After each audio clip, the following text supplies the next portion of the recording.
They say your family is supposed to be your safe place, the people who lift you up when the world tears you down.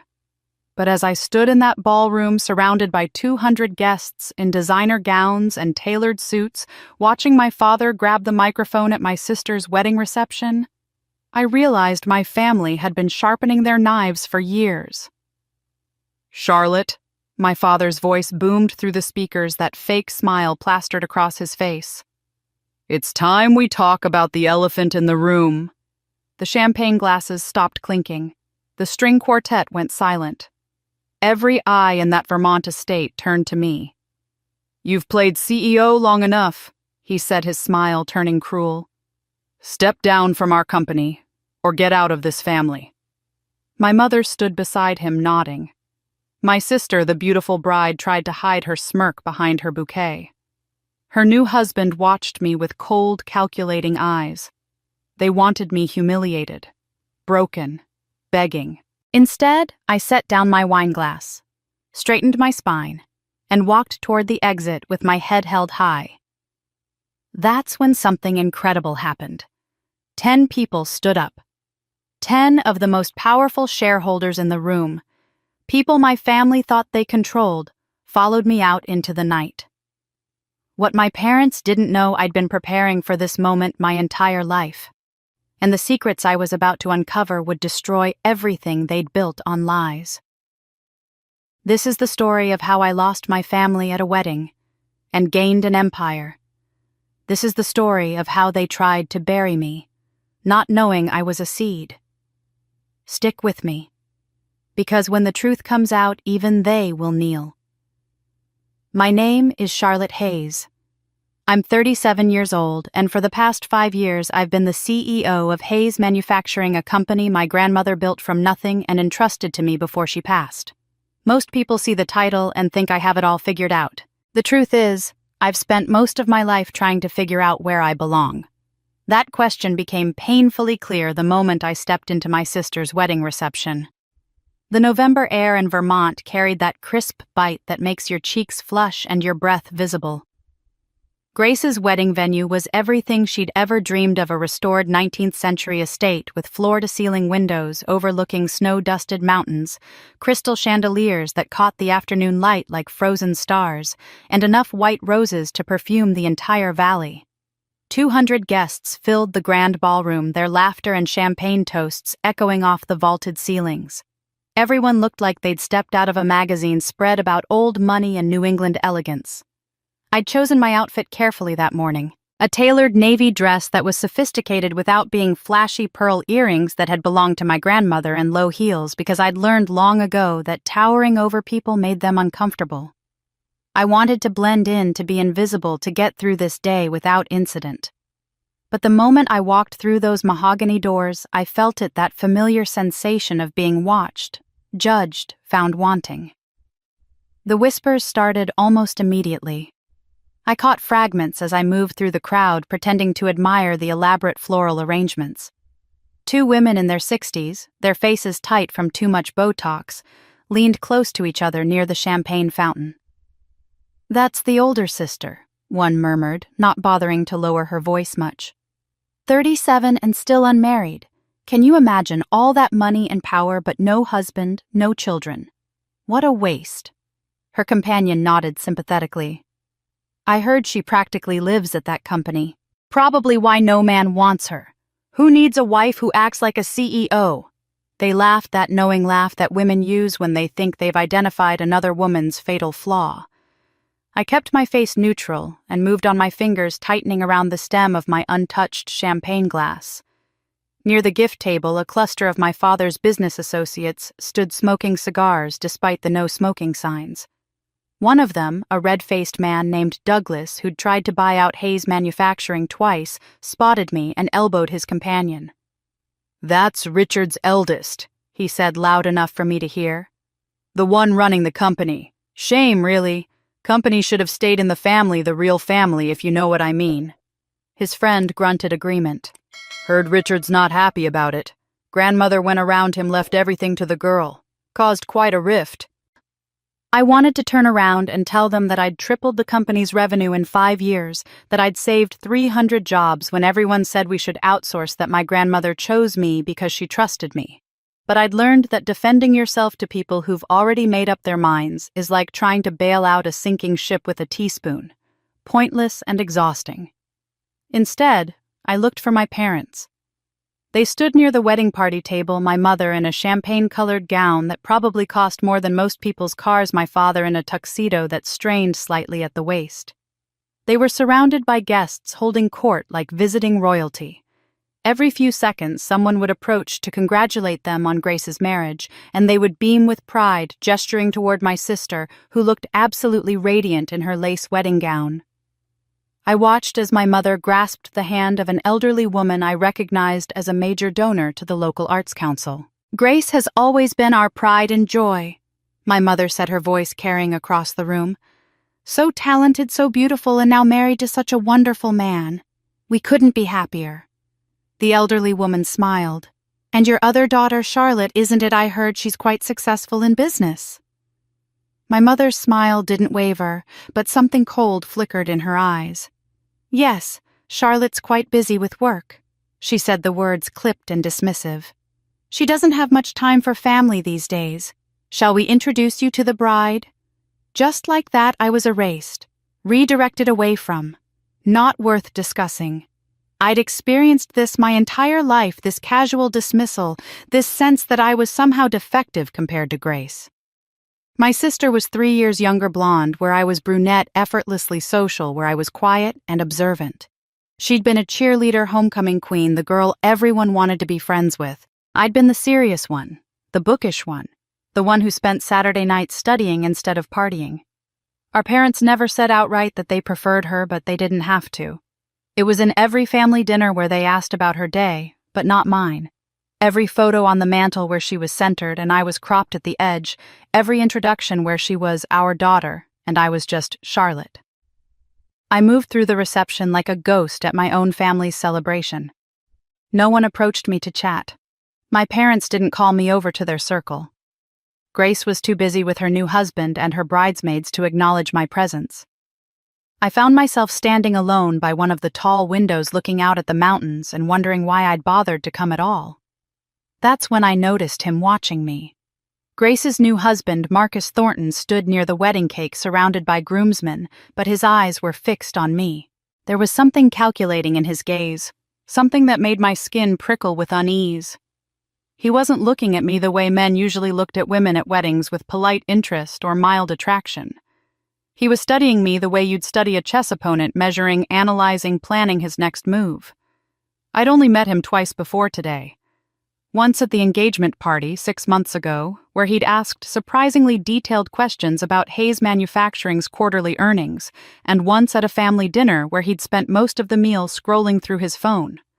Grace claimed he was brilliant and ambitious, working in private equity or venture capital or some other field that seemed to involve a lot of money and very little actual product. My grandmother would have called him slick. I called him suspicious. Before I could look away, the music stopped. The string quartet fell silent mid-song. Conversations died in ripples across the ballroom. I turned from the window to see my father striding toward the small stage where the band had been playing his hand, already reaching for the microphone. My stomach dropped. I knew that look on his face. That tight smile that didn't reach his eyes, that set to his shoulders, that meant he'd made a decision and was about to make sure everyone knew about it. I'd seen it before, when he'd fired my grandmother's oldest employees, when he'd tried to convince the board to sell the company, when he'd fought the will that left everything to me. He tapped the microphone twice. The sound echoed through the suddenly silent ballroom like a judge's gavel. "Ladies and gentlemen," he began, his voice warm and jovial in that fake way that made my teeth ache. "Thank you all for being here to celebrate this beautiful union. But before we cut the cake, there's something we need to address as a family." His eyes found mine across the crowded room. "Charlotte," he said, and my name in his mouth sounded like an accusation. "It's time to step down as CEO." The words hung in the air like poison gas, spreading through the ballroom in stunned silence. 200 faces turned toward me, their expressions ranging from shocked curiosity to barely concealed delight at witnessing family drama unfold in real time. I felt my body go rigid, every muscle locking into place as my father continued speaking into that microphone, his voice amplified and inescapable. My mother, God rest her soul, built Hayes Manufacturing with her own 2 hands, he said, and I watched him transform before the crowd, his face arranging itself into an expression of wounded dignity, his voice taking on that tremor of emotion that he'd always been able to summon on command. She poured her life into that company, her sweat, her tears, her brilliant mind, and in her final years, when age and illness clouded her judgment, someone took advantage of that vulnerability. He paused, letting the implications settle over the guests like snow. Someone gasped. I saw heads turning, whispers starting the collective intake of breath that comes when an audience realizes they're about to witness something terrible. Charlotte convinced her grandmother to cut the rest of the family out of the will. My father continued, his voice hardening. She spent years positioning herself, manipulating an elderly woman who trusted her, who loved her. And when my mother finally passed, we discovered that everything, the company, the assets, the legacy that should have been preserved for the entire family had been handed over to one person, someone who put ambition above family loyalty. My mother stepped up beside him, her champagne-colored gown shimmering under the chandeliers. Her face was a masterpiece of maternal concern and disappointment. We've tried to handle this privately, she said, her voice cracking just enough to sound authentic. We've begged Charlotte to do the right thing, to honor her grandmother's true wishes, to remember that family comes before personal gain. But she's refused every conversation, shut us out completely. I couldn't move, couldn't speak. My throat had closed up entirely, and my hands were shaking so badly that champagne sloshed over the rim of my glass. This wasn't happening. This couldn't be happening. They were rewriting history in front of 200 witnesses, turning my grandmother's deliberate choice into a story of elder abuse and manipulation. The truth was so different from what they were saying that I almost laughed. Almost. My grandmother had been sharp as a razor blade until the day she died. She'd called me into her hospital room 3 weeks before the end, her hand surprisingly strong as it gripped mine. "Your father will try to sell the company the minute I'm gone," she'd said, her voice raspy but clear. "He'll strip it for parts and walk away rich while 300 people lose their jobs. I won't let that happen. You understand what I built, Charlotte. You understand that it's not just about money, it's about the people who depend on us. Promise me you'll protect them." I'd promised. And I'd kept that promise through 5 years of 16-hour days, through fights with the board, through my father's attempts to undermine every decision I made. I'd kept it because my grandmother had trusted me with something precious, and because I knew that if my parents got control, Hayes Manufacturing would be gutted and sold within a year. But none of that mattered now, because my father was still talking, his performance reaching its crescendo. "We're asking you now, Charlotte, in front of all these witnesses, to step down. Give the company back to the family. Let us heal this rift before it destroys us completely." His voice dropped to something that sounded almost like pleading, though his eyes remained cold and calculating. "Do the right thing. Honor your grandmother's memory by admitting that what happened wasn't right." The room felt like it was tilting. I could feel the weight of 200 pairs of eyes on me, judging, assessing, deciding whether I was the villain in this story my parents had so carefully constructed. Some faces showed sympathy. Most showed avid curiosity. A few people who'd known my grandmother, who'd worked with her, looked confused and uncomfortable, as if they knew something was wrong with this narrative, but couldn't quite put their finger on what. I forced myself to look at Grace. My sister stood near the wedding cake in her beautiful white gown, one hand pressed to her mouth in what anyone else would interpret as horror and surprise. But I'd known Grace for 34 years. I'd studied her expressions the way a prisoner studies the guard who holds the keys. And in that split second before she remembered people were watching, I saw it. The tiny curve at the corner of her mouth, the flash of satisfaction in her eyes, quickly hidden but unmistakably there. She'd known. Of course she'd known. This whole thing had probably been planned, orchestrated, timed to perfection. What better moment to publicly destroy me than at her wedding, when I was already feeling isolated and unwelcome, when the crowd was primed to see her as the golden child, and me as the defective older sister who'd somehow stumbled into success I didn't deserve. My mother's voice cut through my thoughts like a blade. "We've given you every chance, Charlotte." Her tone had shifted from concerned to cold, the maternal act dropping away to reveal something harder underneath. "Every opportunity to make this right. But you've chosen yourself over this family again and again. So now we're giving you a choice." She moved closer to the microphone, and I saw something in her face that I'd seen throughout my childhood, that look of disgust, of disappointment, of barely concealed resentment, that I existed at all. She'd never wanted me the way she wanted Grace. I'd known that since I was old enough to understand the difference between a hug that meant something and a hug performed for appearance's sake. "Give up the company," she said, her voice rising, carrying across the ballroom with perfect clarity. "Or get out of this family." The words hit me like a physical blow. Around us, guests shifted uncomfortably. Someone dropped a glass, the sound of shattering crystal impossibly loud in the silence. I saw Marcus Grace's new husband watching me with that same calculating expression, his arms crossed, waiting to see what I would do, and I realized, standing there with my family arrayed against me and 200 strangers bearing witness to my humiliation, that this had always been inevitable.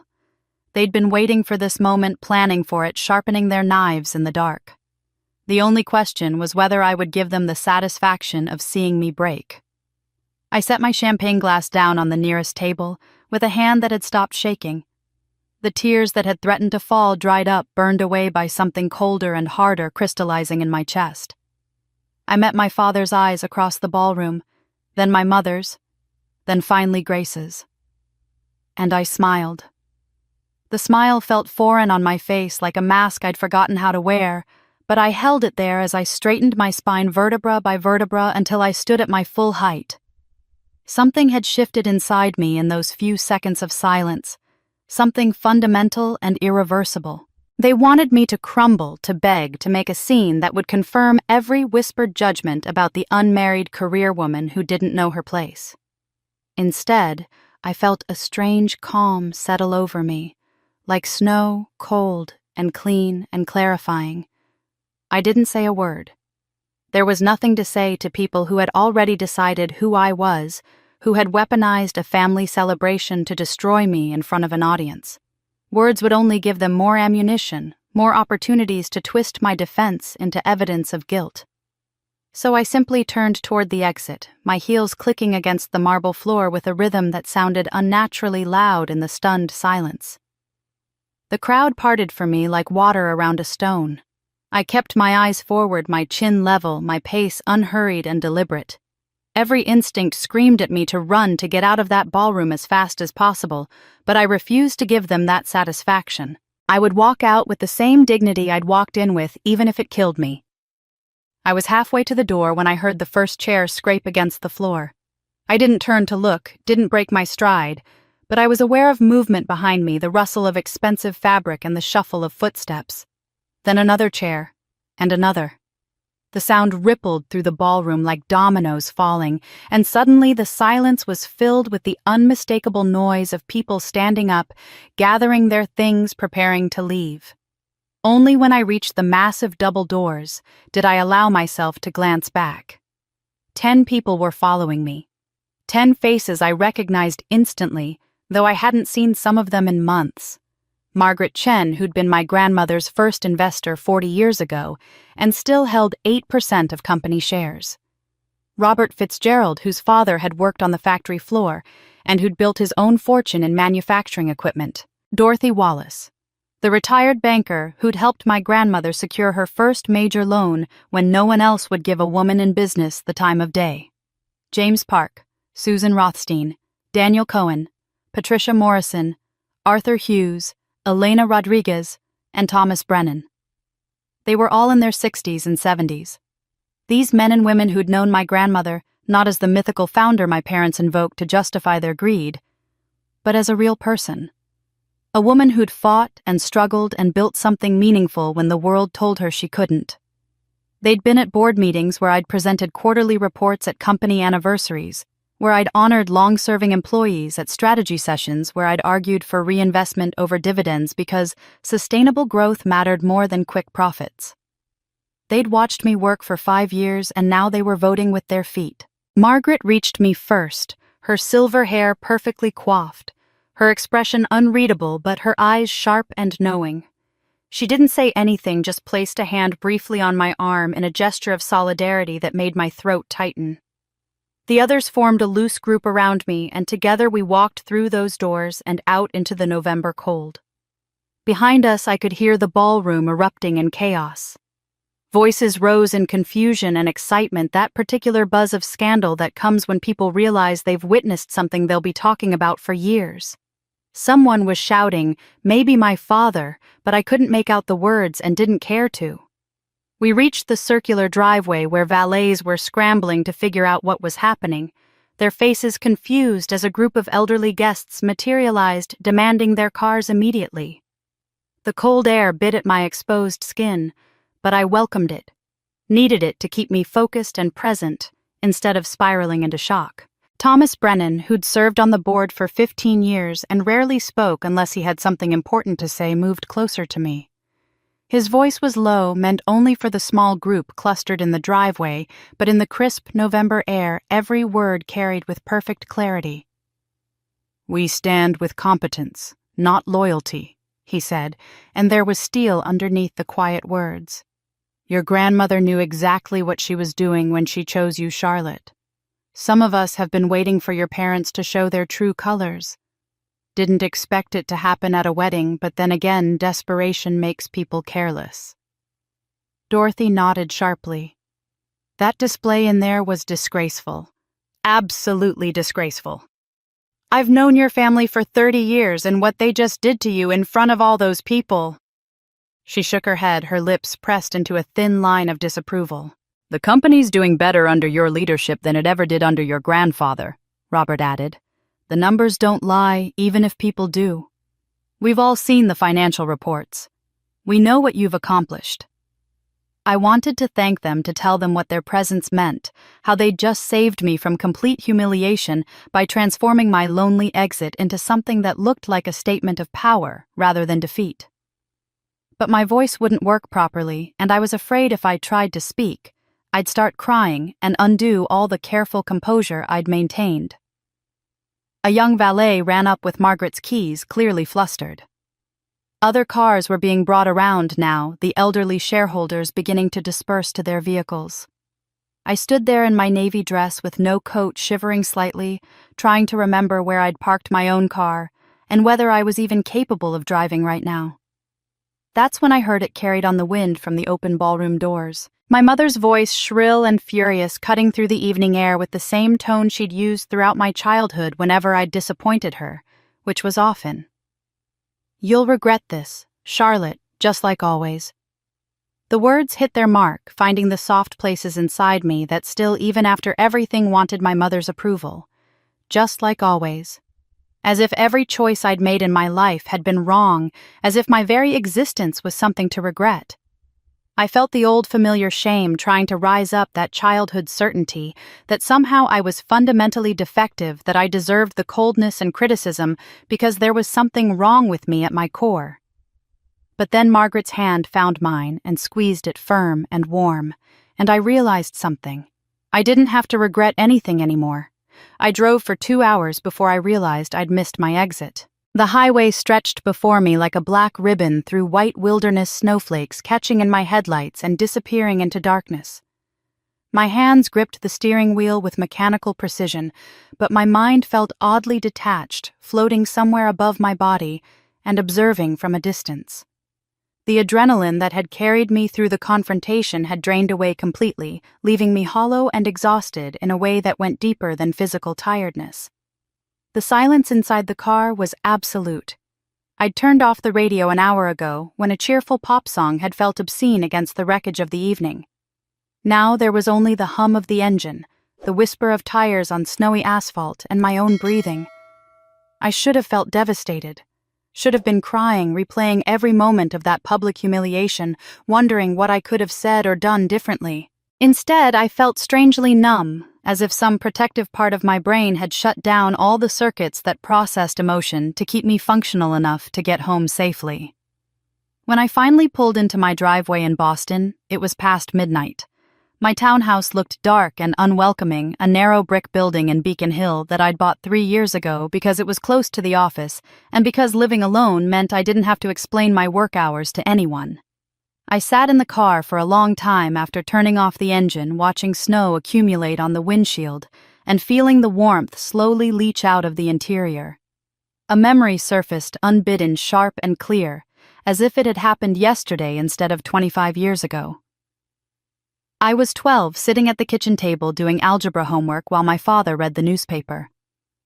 Grace had just won some award at school, a ribbon for a talent show, or a certificate for perfect attendance, something that required a celebration. My mother was on the phone telling relatives about it, her voice bright with pride.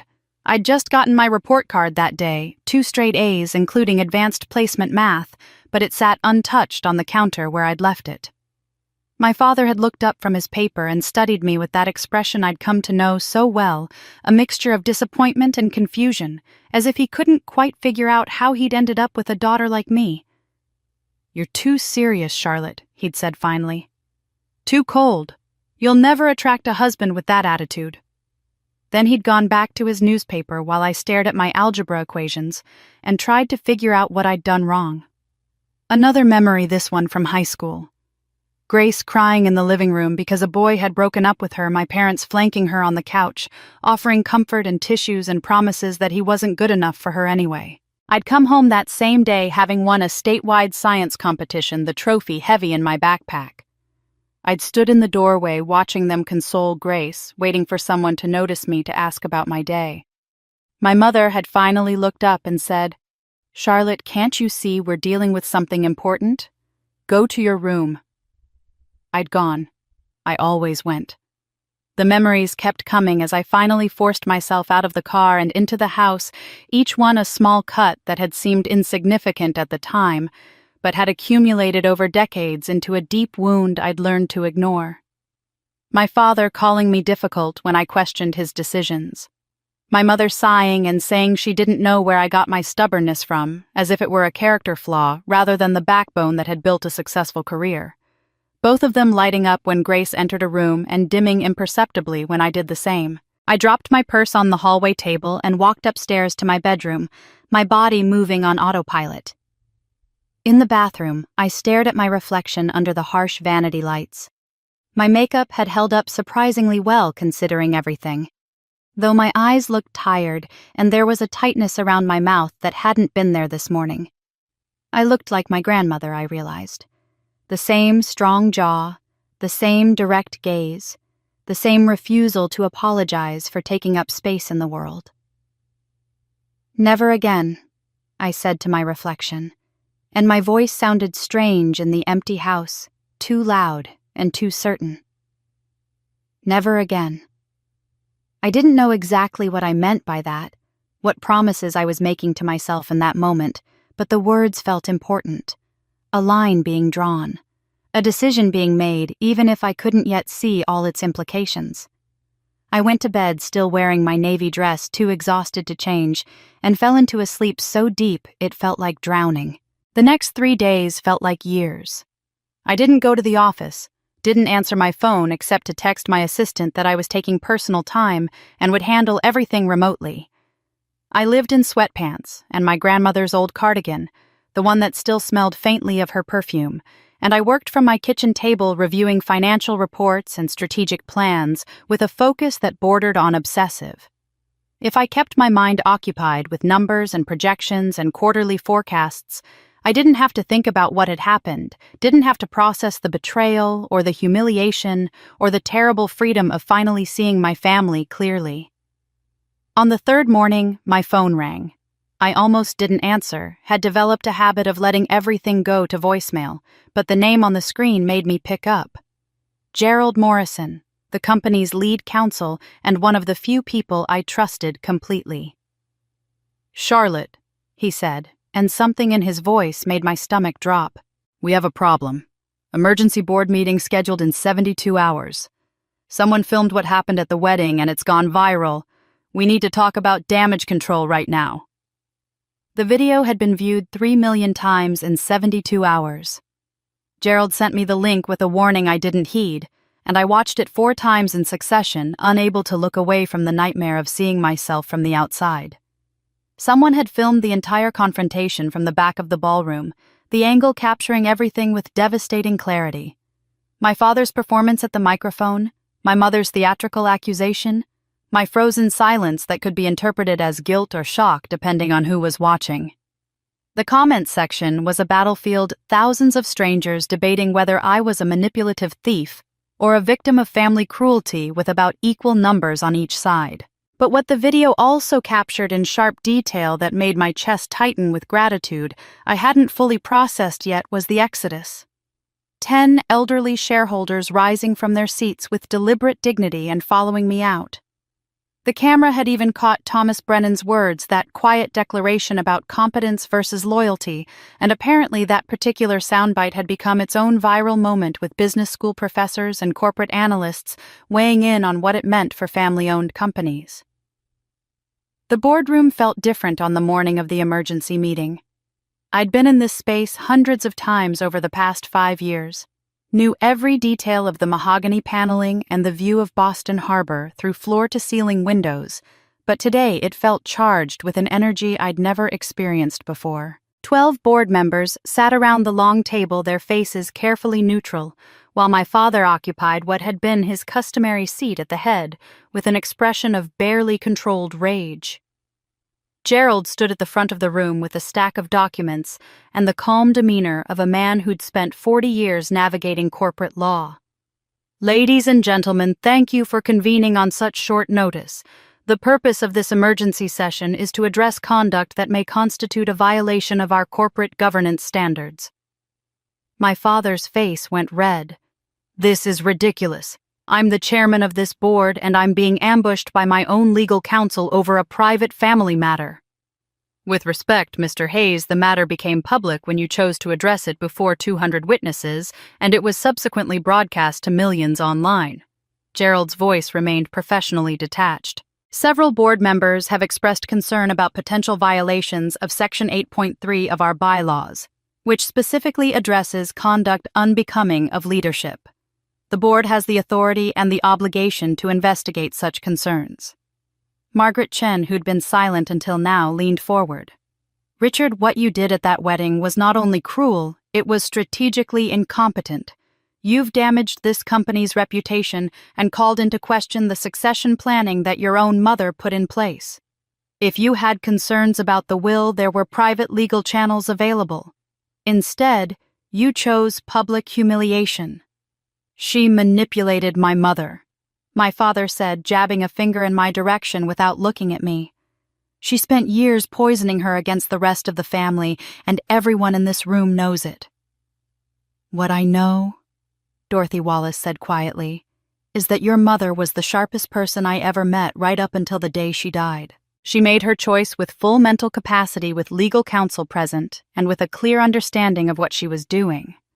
To suggest otherwise is both insulting to her memory and potentially actionable." The discussion continued for another 20 minutes, procedural and careful, each board member weighing in with varying degrees of directness. My father's only real allies were 2 board members he'd appointed himself, both of whom argued weakly that family matters should stay private and that the board was overstepping its authority. But the math was clear long before the vote was called. 8-2, the board voted to suspend Richard Hayes as chairman, pending a full investigation into his conduct and fitness for leadership. The motion specified that the suspension was not a termination, that he would retain his board seat and his compensation, but that he would have no operational authority until the investigation concluded. It was legally airtight, Gerald had made sure of that, and it was devastating precisely because it was so measured and professional. In the same motion, the board appointed me as interim CEO with full operational authority, formalizing a role I'd essentially been filling for 5 years, but never with complete autonomy. The implications would take days to fully understand. But in that moment, I felt something shift in the room, a transfer of power that was both subtle and absolute. My father stood abruptly, his chair scraping against the floor. 2 security officers Gerald had positioned outside the boardroom stepped in, not threatening, but present a reminder that this was now official and would be treated accordingly. "This is a coup," my father said, his voice shaking. "All of you will regret this." As he moved toward the door, he passed close enough to my chair that I could smell his cologne, that expensive scent he'd worn my entire life. He stopped just for a moment and looked down at me with an expression I'd seen countless times before, but could now finally name as hatred. "You never belonged in this family anyway," he muttered low enough that only I could hear. The words should have hurt. Maybe yesterday they would have. But today, in this boardroom where I'd just been handed the authority to protect what my grandmother built, they felt like confirmation rather than condemnation. The security officers escorted him out. The door had barely closed behind them when it opened again, and Marcus Thornton, my sister's husband, walked in with the confident stride of someone who believed he had every right to be there. He was holding a manila envelope, and his smile reminded me of a shark. "Charlotte," he said pleasantly, "I'm here on behalf of your parents. They're filing a defamation lawsuit against you, effective immediately. You'll want to have your lawyers review this." He dropped the envelope on the table in front of me, and the room went very, very quiet. The defamation suit turned out to be just the opening salvo.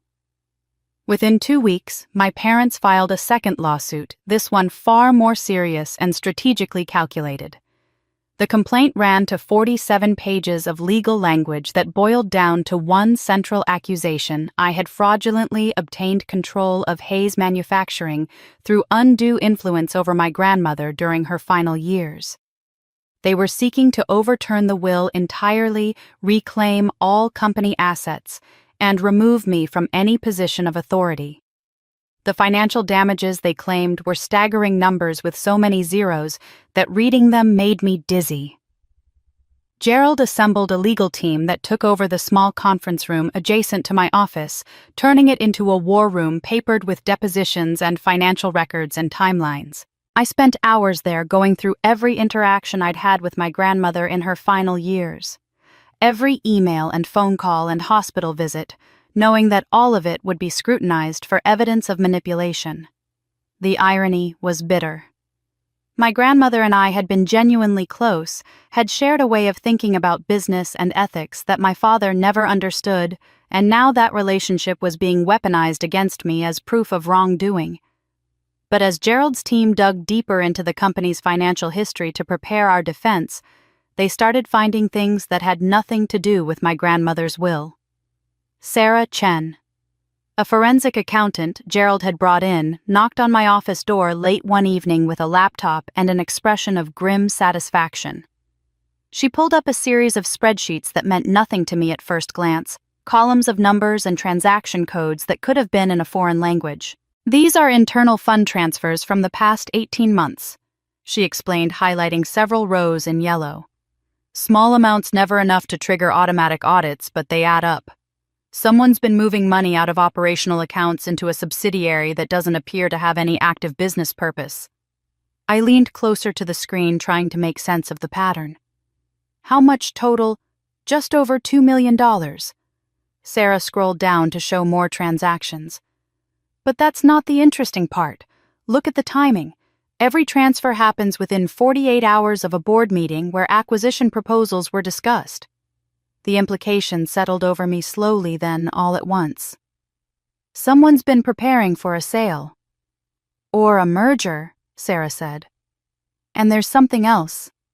I found preliminary due diligence documents buried in the archived files. They're dated from 6 months ago, right around the time your sister got engaged. Someone initiated merger discussions with Thornton Equity Partners." The name made my stomach lurch. Marcus Thornton's company. Grace's husband. Sarah pulled up another document, this one showing what looked like the outline of a deal structure. "It's not complete, and it was never formally presented to the board, but the framework is there. a 51% acquisition that would have effectively handed control to Thornton's firm while your father remained as a figurehead chairman. Your grandmother's death 3 months later would have complicated things, but if they could overturn her will and reinstall your father with full authority— She didn't need to finish the sentence. I understood perfectly. This wasn't about a daughter stealing from her family. This was about a carefully orchestrated plan to strip the company my grandmother built and sell it piece by piece, and I had inadvertently become the obstacle standing in their way. The wedding confrontation, the lawsuits, the public character assassination, none of it was about justice or family loyalty. It was about removing me so they could proceed with a deal that would make them wealthy and leave 300 employees without jobs. "Does my father know you found this?" I asked. Sarah shook her head. "Discovery hasn't reached this phase yet. But Charlotte, when it does, this changes everything. They're accusing you of fraudulent control while actively conspiring to commit actual fraud." I sat with that information for a long moment, feeling something hard and cold crystallize in my chest. This was the father who'd called me too serious, too cold, who'd dismissed my achievements and favored my sister in ways both obvious and subtle. But underneath the emotional neglect, I'd always believed there was some baseline of decency, some line he wouldn't cross. Finding out he'd been planning to betray my grandmother's legacy to destroy what she'd built while simultaneously painting me as the villain that was a different kind of betrayal entirely. Gerald arrived the next morning for my father's scheduled deposition, part of the discovery process that would drag on for months. I wasn't allowed to attend, but he called me immediately afterward, his voice tight with something between anger and excitement. "Your father lost his composure," Gerald said. "Completely fell apart when we started asking about his relationship with you growing up, about why he thought you were unfit to run the company. He started saying—" Gerald paused, and I heard papers rustling. "Let me read this exactly. He said, 'You think you deserve this company, you don't even—'" And then he stopped, went completely silent, his face turned red, and his lawyer called for a break. He stopped mid-sentence. His eyes were actually tearing up. "I've been doing depositions for 30 years, Charlotte. That was a man who almost said something he knew he couldn't take back." Gerald's tone turned speculative. "What were you going to say, I wonder? You don't even work hard enough understand the business. It felt like something more personal than that." I had no answer for him, but the question haunted me for the rest of the day. What had my father been about to reveal? What truth had he swallowed back down rather than speak aloud in a room full of lawyers and court reporters? That evening, working late in my office while most of the building sat empty and dark, my computer chimed with an incoming email. The sender was an address I didn't recognize, a string of random numbers and letters that suggested a temporary account created for this single purpose. The subject line read, "You need to know the truth." My hand hovered over the mouse for several seconds before I clicked it open. The message was brief, just 3 sentences that made my blood run cold. "I know what your sister did, and I know who's really pulling the strings. This isn't about your father. It never was." I stared at those 3 sentences until the words blurred my mind, racing through possibilities of who could have sent this.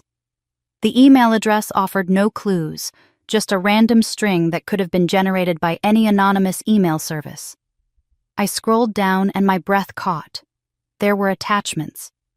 4 of them, each labeled with clinical precision wedding payments. PDF, collaboration, evidence. PDF, background check, Thornton.pdf, and a final file that made my hands tremble as I clicked it open, Hayes Consolidation, final.pdf. The first document was a series of bank statements, and it took me several minutes to understand what I was looking at. Transfers from my father's personal accounts to various vendors, all dated within the 6 months leading up to Grace's wedding. $50,000 to a florist, $30,000 to a catering company, $75,000 to the Vermont estate rental. The amounts were staggering, far beyond what even a lavish wedding should cost, and every payment was marked as coming from Richard Hayes, not from Grace or Marcus. My sister's fairy tale wedding, the one she'd planned for a year and posted about endlessly on social media, had been entirely funded by my father. The question was why. The second document answered that question with damning clarity. Email exchanges between Grace and someone identified only as MT discussing the timeline and keeping Charlotte isolated and making sure the shareholders see her as the problem. One email dated 2 weeks before the wedding made my stomach turn. Dad says the public confrontation has to happen at the reception. Maximum impact, maximum witnesses. You'll get your wedding and your future in one night. Grace had known. She'd been part of it from the beginning, complicit in orchestrating my public humiliation as payment for the wedding my father had funded. The betrayal cut deeper than anything my parents had done because with them I'd stopped expecting anything different years ago. But Grace, my little sister, the one I'd protected from playground bullies and helped with homework, and celebrated every achievement she'd sold me out for flowers and champagne and a designer dress. I opened the third document with shaking hands, and the world tilted sideways. It was a background check report dated 11 years ago, the kind of preliminary screening Hayes Manufacturing ran on all potential interns and entry-level hires. The photo at the top showed a younger Marcus Thornton, his hair longer and his face less polished, but unmistakably him. I scanned through this basic information education history from a state school work experience at various small firms, and then I reached the section labeled Previous Employment References. One name jumped out at me like a punch to the gut. Dr. Rachel Morrison, Department of Economics, where I'd done my graduate work. Where I'd met and briefly dated a charming economics major named Marcus, who'd seemed intensely interested in my family's business, who'd asked endless questions about manufacturing and operations, and my grandmother's management philosophy. We'd dated for 3 months before I'd ended it uncomfortable with how much he wanted to know about Hayes Corp. How every conversation somehow circled back to business strategy and company valuation. I'd thought he was just ambitious trying to network through me. Now I realized he'd been conducting reconnaissance. The report noted that his internship application had been rejected by Richard Hayes personally, with a handwritten note in the margin. Background concerns, motivated by access, not aptitude. My father had seen through Marcus 11 years ago and turned him away. And somehow, a decade later, Marcus had returned not as an intern, but as my sister's husband with plans to take the company through marriage instead of merit. My hands were shaking so badly I almost dropped the laptop. I forced myself to open the final document, though part of me wanted to stop. Wanted to preserve some shred of ignorance about how deep this conspiracy ran. The merger contract was professionally drafted, dense with legal language and financial projections. The header read, Hayes Consolidation Asset Acquisition Agreement, and it was dated the same day as Grace's wedding. While I'd been standing in that ballroom being publicly destroyed, this contract had already been drawn up waiting for signatures that would transfer 51% of my grandmother's company to Thornton Equity Partners. The signature line for Hayes Manufacturing showed my father's name. The line for Thornton Equity showed Marcus Thornton as managing partner. And there in the witness section was Grace's signature, neat and feminine, and dated the morning of her wedding. She'd signed away her grandmother's legacy before she'd walked down the aisle. I scrolled to the bottom of the email looking for any indication of who had sent this, who knew these secrets, and chose to share them with me. There was only one line, a signature of sorts that made no sense at first glance. A mother always knows. The words sat there on my screen, cryptic and somehow familiar, though I couldn't place why. A mother always knows what? That her daughter was being betrayed. That her family was corrupt. I read it 3 times, trying to decode the meaning, but exhaustion and shock made clear thinking impossible. My phone buzzed with a text from Gerald. Need to see you first thing tomorrow. Found something in the archives about Thornton's connection to the company. This goes back further than we thought. I was about to reply when another email notification appeared. The same anonymous address, the same mysterious sender. This one had no attachments, just a single line that made my blood run cold. Your sister's husband has a past with Hayes Corp. Look closer. The wedding was never about love. It was always about revenge. I didn't sleep that night. Instead, I sat at my kitchen table with the merger contract printed out in front of me, going through every page with the kind of meticulous attention to detail that had made me good at my job. The document was remarkably thorough, clearly drafted by expensive lawyers who knew exactly how to structure a deal that would strip Hayes Manufacturing of its independence while maintaining the illusion of family control. Thornton Equity Partners would acquire 51% of voting shares, giving Marcus effective control of all major decisions, while my father would retain his chairman title and a generous salary. It was the kind of arrangement that looked reasonable on paper, but would gut the company within 2 years. What struck me most, though, was the signature page. I'd expected to see my father's bold scrawl, the oversized letters that had always seemed to announce his importance. It was there, witnessed and notarized as of Grace's wedding day. But above it was another signature, smaller and more hesitant, that made my chest tighten with confusion. Eleanor Hayes, my mother's name written in her distinctive slanted script with its elaborate capital E. I called Gerald at 6 a.m, not caring that it was Sunday or that I was probably waking him. He answered on the second ring alert enough that I suspected he hadn't been sleeping well either. "I need you to look at something," I said without preamble. "The merger contract. My mother's signature is on it." There was a pause, the sound of movement, probably Gerald getting out of bed and heading to wherever he kept his laptop. "Send me a photo of that page," he said, and I heard the click of keys as he logged into his email. I took several pictures with my phone, making sure the signature and notary stamp were clearly visible, and sent them immediately. The silence stretched while he examined them, and I knew him well enough to picture his expression, that intense focus he brought to every legal puzzle. "This is interesting," he finally said. "The signature itself looks authentic. I'd bet money a handwriting expert would confirm it's genuinely your mother's. But look at the date on the notarization. It's from 8 years ago." I pulled the document closer, squinting at the tiny print beneath the notary seal. He was right. The stamp showed a date from 2016, which made no sense given that the merger contract itself was dated just 3 months ago. "How is that possible? Power of attorney," Gerald said, and I could hear him typing rapidly. "I'm pulling up the company's historical records now. Give me a minute." The silence filled with more clicking keys and the occasional muttered curse as he navigated through archived files. "Here it is. Your mother signed a general power of attorney in favor of your father back in 2016, right after her mother died." Do you remember that time period? I did, though I'd tried not to think about it much. My maternal grandmother had passed away suddenly from a stroke, and my mother had fallen apart in a way I'd never seen before. She'd spent weeks barely getting out of bed, unable to make simple decisions about funeral arrangements or her mother's estate. My father had stepped in to handle everything, taking control with the kind of efficiency that had seemed helpful at the time, but now felt predatory. "She was grieving," I said slowly. "Couldn't function. Dad took over all her finances and legal matters. And she signed a power of attorney giving him broad authority to act on her behalf," Gerald finished. "Which is perfectly legal and often sensible in cases of temporary incapacity. The problem is that power of attorney documents don't automatically expire. Unless she specifically revoked it, your father could still be using it to sign contracts in her name." The implications crashed over me like a wave.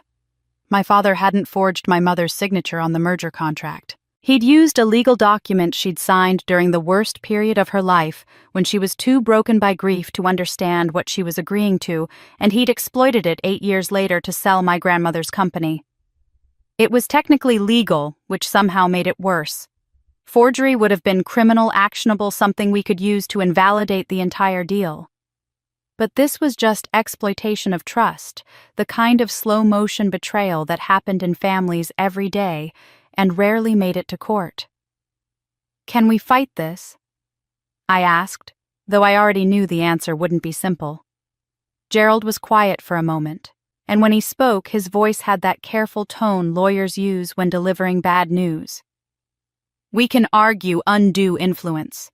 that your father obtained the power of attorney during a period when your mother was emotionally vulnerable and not capable of understanding the long-term implications, that he's now using it for purposes far beyond what she could have reasonably anticipated.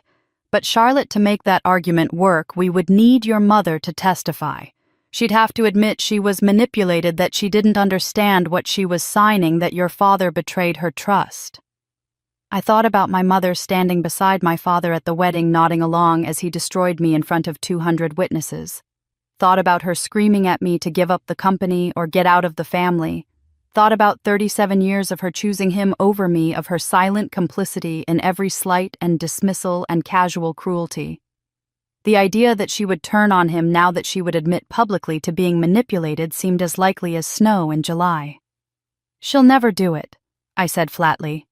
"She spent her entire marriage protecting him, making excuses for him. She's not going to suddenly develop a conscience now." "Then we have a problem," Gerald said. "Because without her testimony, that merger contract is probably enforceable. Your father had legal authority to sign on her behalf even if his motives were corrupt. We can delay it, create procedural obstacles, but ultimately if they want to push this through and your mother won't oppose it." He didn't finish the sentence, but he didn't need to. I understood perfectly. They could still win. Could still take my grandmother's company and strip it for parts, could still destroy 300 jobs and validate every accusation they'd made about me being the problem. Unless I found a way to stop them that didn't depend on my mother suddenly growing a spine. I looked down at the merger contract again, at all those pages of legalese designed to make theft look like business. At my mother's signature being used as a weapon she probably didn't even know she'd handed over. My father and Marcus had planned this carefully, had spent months or maybe years putting all the pieces in place, and they'd done it well enough that fighting them through legal channels might not be enough. I clenched my fist around the pen I'd been using to mark up the contract, feeling the plastic dig into my palm.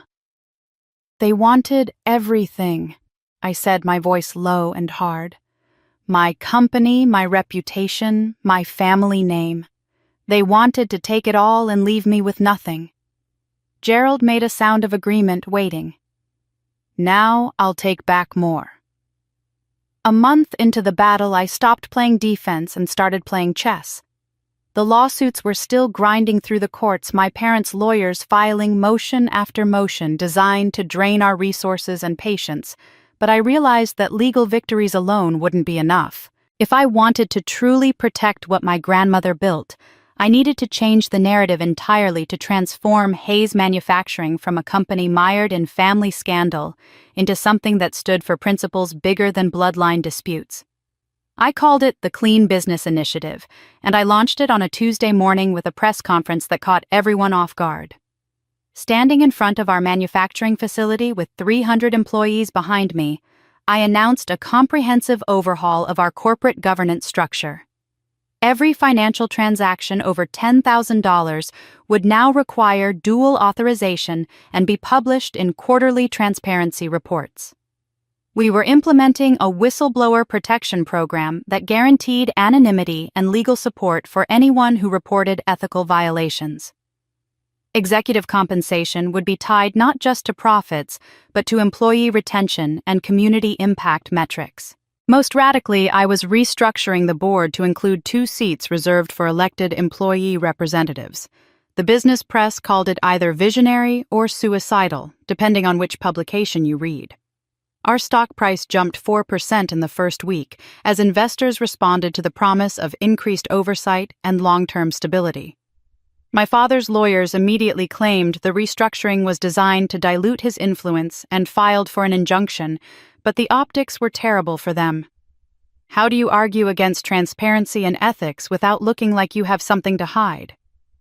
I spent that month in nearly constant motion, meeting with shareholders individually to explain the changes and secure their support. Most were cautiously optimistic, appreciating that I was taking bold action rather than hiding behind lawyers and waiting for courts to decide our fate.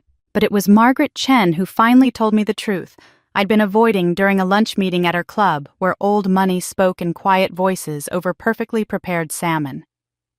"You should know why we walked out of that wedding with you," she said, setting down her fork with the kind of deliberate precision that meant she'd been planning this conversation. It wasn't loyalty to your grandmother, though I loved her dearly. It wasn't family sentiment or outrage at your father's behavior, though that certainly was outrageous. I waited, sensing something important coming, something that would hurt. We followed you because you're competent, Charlotte.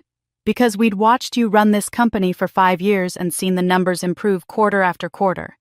Because that merger your father was planning would have tanked our investments within 18 months. She picked up her water glass, took a sip, and met my eyes with the kind of unflinching honesty that made her fortune in banking. We protected our financial interests. You just happened to be the vehicle for doing that. The words landed like stones in still water, sending ripples through assumptions I hadn't realized I'd been making. I'd told myself I understood business, that I was clear-eyed about how corporate power worked. But some part of me had still been that 12-year-old girl hoping someone would choose me because I mattered, not because I was useful. The shareholders hadn't stood up for me. They'd stood up for their portfolios. I see, I said, and found that I meant it. There was a strange relief in finally understanding the transaction clearly, in letting go of the fantasy that anyone in business acted purely from altruism or affection. Margaret studied me with something that might have been approval. Don't look so wounded. This is good news. It means your position is stronger than you think. As long as you keep making smart decisions that protect shareholder value, you have a constituency that won't abandon you regardless of what your family does. That's more reliable than loyalty, Charlotte. Loyalty is emotional and fickle. Mutual interest is stable. I finished that lunch with a clearer sense of the battlefield I was fighting on, and it changed how I approached everything that followed. The press statement I released that afternoon was carefully crafted to appeal not to sentiment, but to principle. Hayes Manufacturing was built on integrity and innovation, I told the reporters who'd gathered outside our headquarters. We rebuild from truth, not from family titles. Every employee here deserves to work for a company they can be proud of, and every shareholder deserves transparency about how their investment is managed. That's what this initiative represents, and that's what I intend to deliver. The statement went viral in business circles, getting picked up by major outlets and analyzed by corporate governance experts who called it either a genuine reform movement or a brilliant PR strategy. I didn't particularly care which interpretation people chose, as long as they understood one thing: I wasn't going anywhere. But late at night, alone in my office, after everyone else had gone home, I found myself staring at my grandmother's portrait that hung on the wall and asking a question I couldn't quite answer. Was I fighting for the company because it was the right thing to do? Because these 300 jobs mattered, and my grandmother's legacy deserved protection? Or was I fighting because some desperate part of me still needed to prove to my parents that I was worthy of love, that I deserved the title and the authority they'd tried to strip away? Was this about principle, or was it about finally being chosen? I didn't have an answer, and the uncertainty kept me awake more nights than I wanted to admit. The tabloid hit the newsstands on a Thursday morning, timed perfectly to disrupt the momentum I'd been building. The headline screamed across the front page in letters designed for maximum damage: Charlotte Hayes accused of embezzlement and corporate misconduct. Below it was an unflattering photo of me leaving the courthouse, my face caught in an expression that looked guilty, even though I'd just been answering questions about a procedural motion. The article cited anonymous sources claiming I'd been transferring company funds to personal accounts, padding expense reports, and using corporate resources for private purposes. Every accusation was carefully worded to avoid being actionably false while implying criminality. My phone started ringing before I'd finished reading the first paragraph, and I knew without answering that everything was about to get much worse. The scandal exploded across every platform simultaneously, which told me it wasn't organic outrage but a coordinated campaign. By noon, 3 different tabloids had run variations of the embezzlement story, each one citing the same anonymous sources and using remarkably similar language. By evening, my face was trending on social media with hashtags that ranged from supportive to vicious. What made it particularly effective was the photo they'd chosen to accompany every article, an image I hadn't seen in years and had hoped never to see again. It was from 4 years ago, taken outside a hospital in Connecticut, where I'd spent 3 days after collapsing at a trade conference. The official diagnosis had been exhaustion and dehydration, the result of working 90-hour weeks while trying to prove myself worthy of my grandmother's faith in me. But the photo didn't show a woman who'd pushed herself too hard in service of her company. It showed someone who looked hollow-eyed and gaunt, being helped into a car by a nurse, her hair unwashed and her clothes hanging loose. Someone who looked unstable, possibly unwell, certainly not capable of running a major manufacturing company. Gerald traced the photo back to a PR firm that specialized in what they euphemistically called reputation management, the kind of company that wealthy people hired when they needed to destroy someone's credibility without leaving fingerprints. The firm had been retained by my father 2 weeks earlier, and they'd clearly done their homework. They'd dug up every unflattering photo, every moment of vulnerability, and weaponized it all into a narrative of a woman in crisis who couldn't be trusted with authority. Social media became a battlefield where strangers fought over my character with the kind of vehemence usually reserved for political debates. Some people saw through the manipulation, pointing out that exhaustion from overwork was evidence of dedication, not incompetence, and that the embezzlement accusations had no actual evidence behind them. Others piled on with gleeful cruelty, calling me every name imaginable and psychoanalyzing me based on a single photograph. The comments sections became so toxic that I stopped reading them entirely, but my assistant would occasionally update me on the general sentiment, which seemed to shift hourly depending on what new piece of manufactured outrage had been released. What struck me during this media-feeding frenzy was how absent Marcus had become from the entire spectacle. Grace posted regularly on her social media accounts, sharing carefully filtered photos of her new married life and responding to concerned messages with variations of "praying for my family during this difficult time." But Marcus appeared in none of these posts. His own accounts had gone quiet weeks ago, and when reporters tried to reach him for comment about his father-in-law's lawsuit, his representatives issued terse statements that said nothing of substance. I mentioned this to Sarah Chen during one of our evening meetings when she was walking me through another round of financial documentation we were preparing for the courts. "Have you noticed Marcus Thornton has completely disappeared from public view? His wife is all over the news defending their father, but he's nowhere." Sarah looked up from her laptop, something shifting in her expression. "Now that you mention it, yes. That's odd for someone whose company supposedly stands to benefit from this merger. You'd think he'd be making the rounds talking about synergies and growth opportunities and all the usual acquisition language. Unless he doesn't want people looking too closely at Thornton Equity Partners," I said slowly. "Or at him." The next morning, I made a point of talking to some of the longer-serving employees, the ones who'd been around during my grandmother's time and remembered when Marcus had applied for that internship 11 years ago. Most of them didn't recall him at all, but Frank Morrison, who'd been in operations management for 23 years, stopped by my office with a thoughtful expression. "I do remember that young man," Frank said, settling into the chair across from my desk. "Not because of the internship application, but because he kept coming around even after your father rejected him. He'd show up at company events always with some excuse about networking or research for a business school project, asked a lot of questions about our systems, our supplier relationships, our financial structure. Made me uncomfortable, to be honest. That man always asked too many questions about internal operations, the kind of things you don't share with outsiders." "Did you tell anyone?" I asked. Frank shrugged. "Mentioned it to your father once. He told me the kid was harmless, probably just ambitious. Said to let him ask his questions if it made him feel important, that he'd never amount to anything anyway." He paused, his weathered face creasing with concern. "Guess your father was wrong about that." I was still processing this information when my assistant knocked urgently and gestured toward the television in the corner of my office. "You need to see this," she said, and her voice carried a warning I didn't understand until the image came into focus. Grace sat on a talk show set, the kind of daytime program that specialized in family drama and emotional revelations. She wore a soft pink sweater and minimal makeup, her blonde hair falling around her face in a way that made her look younger and more vulnerable than her 34 years. Her eyes were red-rimmed, and as the camera zoomed in, tears began streaming down her cheeks with perfect timing. The host, a woman known for her sympathetic interview style, leaned forward with practiced concern.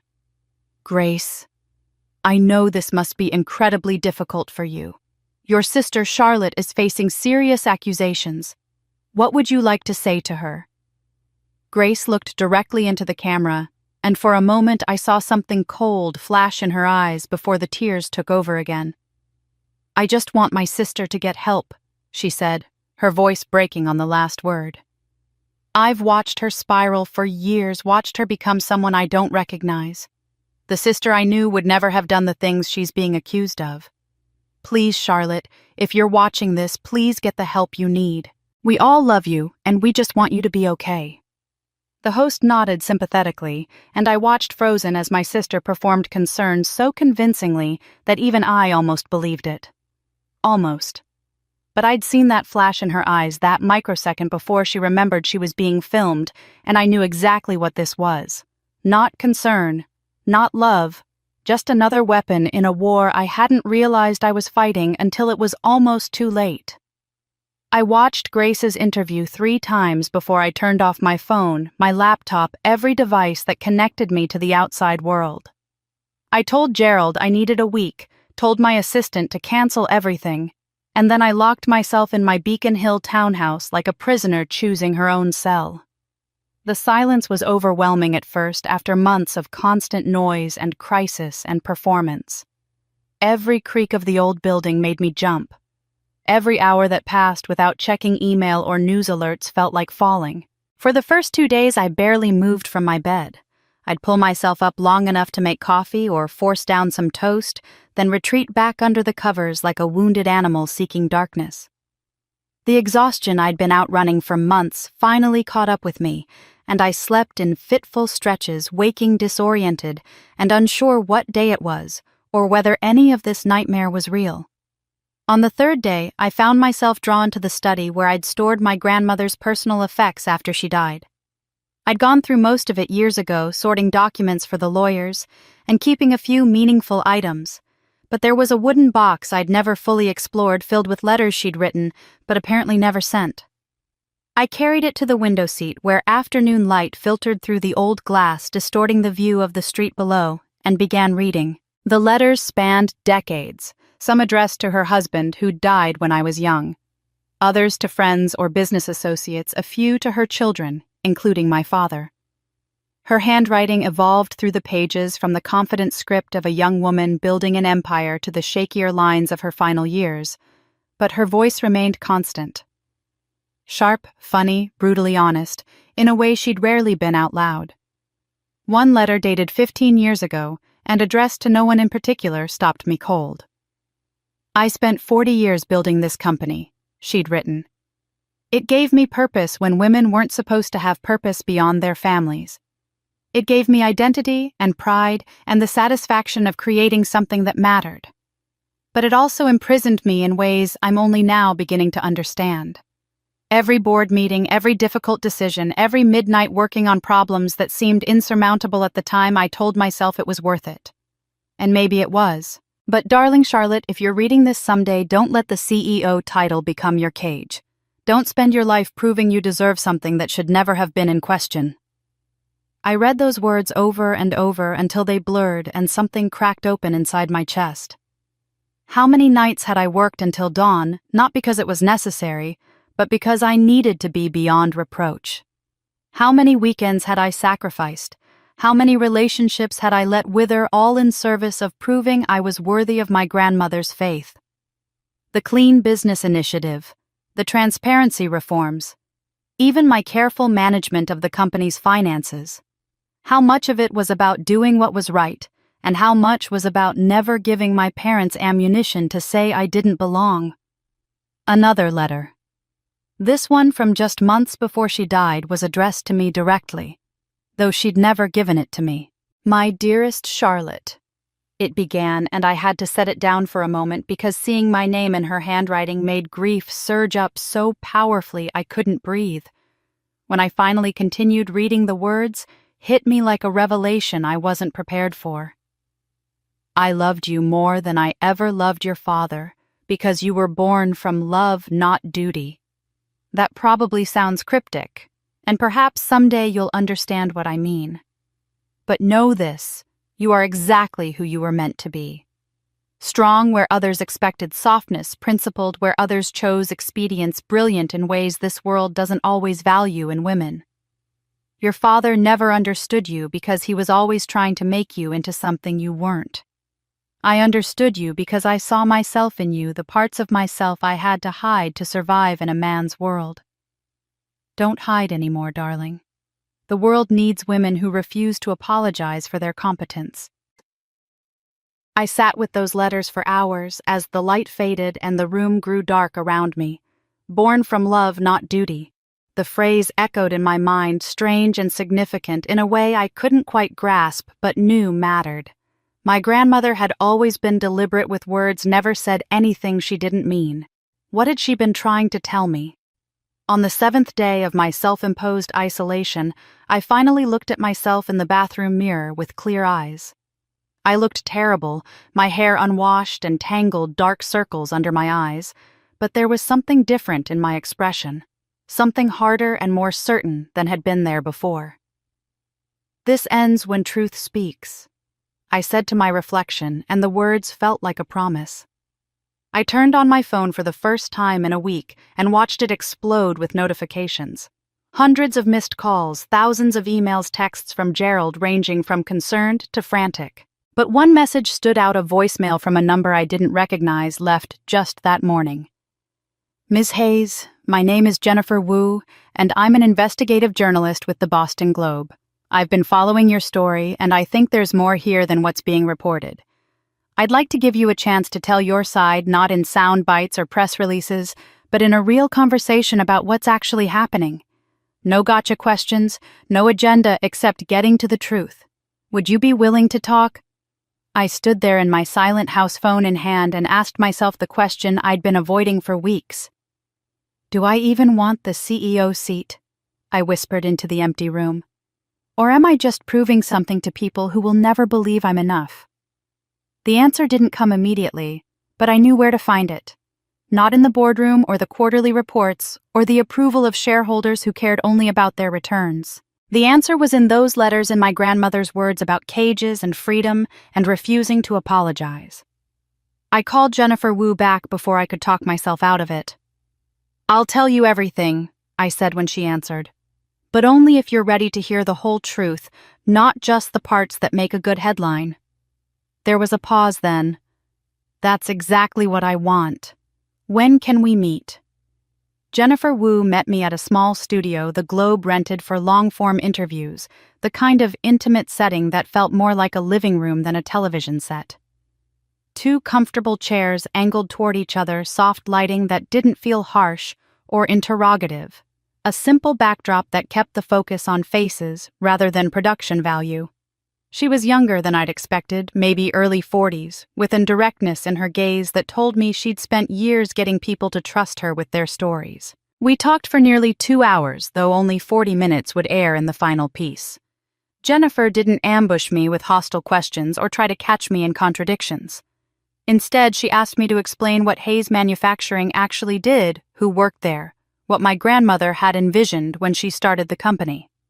She asked about the Clean Business Initiative, not as a PR stunt, but as a genuine business philosophy, letting me walk through the reasoning behind transparency and employee representation in ways that made sense beyond the sound bites. Tell me about the wedding, she said eventually, and her voice was gentle but unflinching. What was that moment like for you? I'd prepared for this question during the sleepless night before the interview, had rehearsed various responses that ranged from diplomatic to defiant. But sitting there under those soft lights with Jennifer watching me with patient curiosity, I found myself telling the truth instead. Humiliating, I said simply, standing there while my father accused me of manipulating my dying grandmother while 200 people watched and judged. That was one of the most painful experiences of my life. But it was also clarifying, because in that moment I realized I'd spent 37 years trying to earn love from people who were never going to give it. And maybe that's okay. Maybe some relationships are just broken beyond repair, and the healthy thing is to finally accept that and move on. Jennifer nodded slowly. Your sister appeared on television saying she wants you to get help. What's your response to that? I smiled, and it felt sad but genuine. Grace is reading from a script someone else wrote. I hope someday she figures out who she actually is underneath all the performance. But that's her journey, not mine. The interview continued, touching on the lawsuits and the embezzlement accusations that had no evidence behind them on the merger deal that would have destroyed 300 jobs, on the difference between family loyalty and enabling destructive behavior. I spoke calmly throughout, no anger in my voice, no bitterness seeping through despite how much I had to be bitter about. Somewhere during my week of isolation, I'd burned through the rage and come out the other side into something colder and more durable. Then Jennifer asked the question I hadn't fully prepared for, the one that cut through all the corporate warfare to something more fundamental. Do you want the CEO position? Is that what this fight is ultimately about? I opened my mouth to give the obvious answer, the one about protecting my grandmother's legacy and serving the employees who depended on stable leadership. But the words stuck in my throat, and I found myself pausing, really thinking about what I wanted instead of what I was supposed to want. I want peace, I finally said, and my voice came out quieter than I'd intended. I want to wake up in the morning and not immediately start fighting. I want to make decisions because they're right, not because I'm trying to prove something to people who've already decided I'm not good enough. I looked directly at Jennifer, then at the camera beyond her. The CEO title, the company, the family name, all of it has value. But what I want most is to stop letting other people's opinions define my worth. Jennifer leaned forward slightly, and I saw something shift in her expression, a recognition of having touched something real. You're not fighting for power, she observed. So what are you fighting for? Freedom, I said, and the word felt like unlocking a door I'd been pushing against my entire life. Freedom to make my own choices without constantly justifying them. Freedom to succeed or fail on my own terms. Freedom from needing approval from people who withheld it as a form of control. The interview aired 3 days later, and the response was immediate and overwhelming. The segment went viral not because of scandal or conflict, but because of something quieter and more powerful. Women started sharing it with captions like, "This is my story," and finally someone said it out loud. Jennifer told me later that their website crashed from traffic within an hour of posting, that her inbox filled with thousands of messages from viewers who saw their own struggles reflected in mine.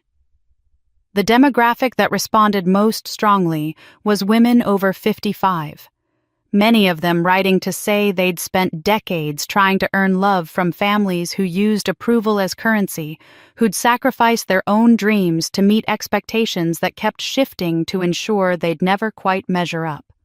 They recognized the exhaustion in my voice when I talked about wanting peace, understood the weight of living your entire life as a daughter trying to fix something that was never actually your fault. My assistant showed me some of the messages, and I had to stop reading after a while because they were too raw, too much. Like looking in a mirror and seeing not just myself, but generations of women who'd been taught their competence was threatening and their independence was selfishness. I was in my office reviewing the quarterly financials, trying to maintain some semblance of normal work routine, when Gerald burst in without knocking. His face was flushed, and he was slightly out of breath, like he'd run up the stairs instead of taking the elevator. "Turn on the news," he said. "Any channel. It's everywhere." I grabbed the remote and clicked on the television mounted in the corner. A business news anchor was mid-sentence, clearly excited about breaking information. Canceling all scheduled appearances indefinitely. Sources close to Thornton Equity Partners confirm that Marcus Thornton has withdrawn from the proposed Hayes manufacturing merger, citing unforeseen complications. The deal, which would have transferred controlling interest in the family-owned company, appears to have completely collapsed.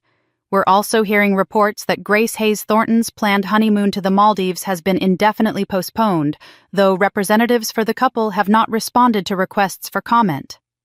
The anchor continued talking, bringing in analysts to speculate about what this meant for both companies, but I'd stopped listening. Gerald and I looked at each other, and I saw my own confusion reflected in his face. "Why would he pull out now?" I asked.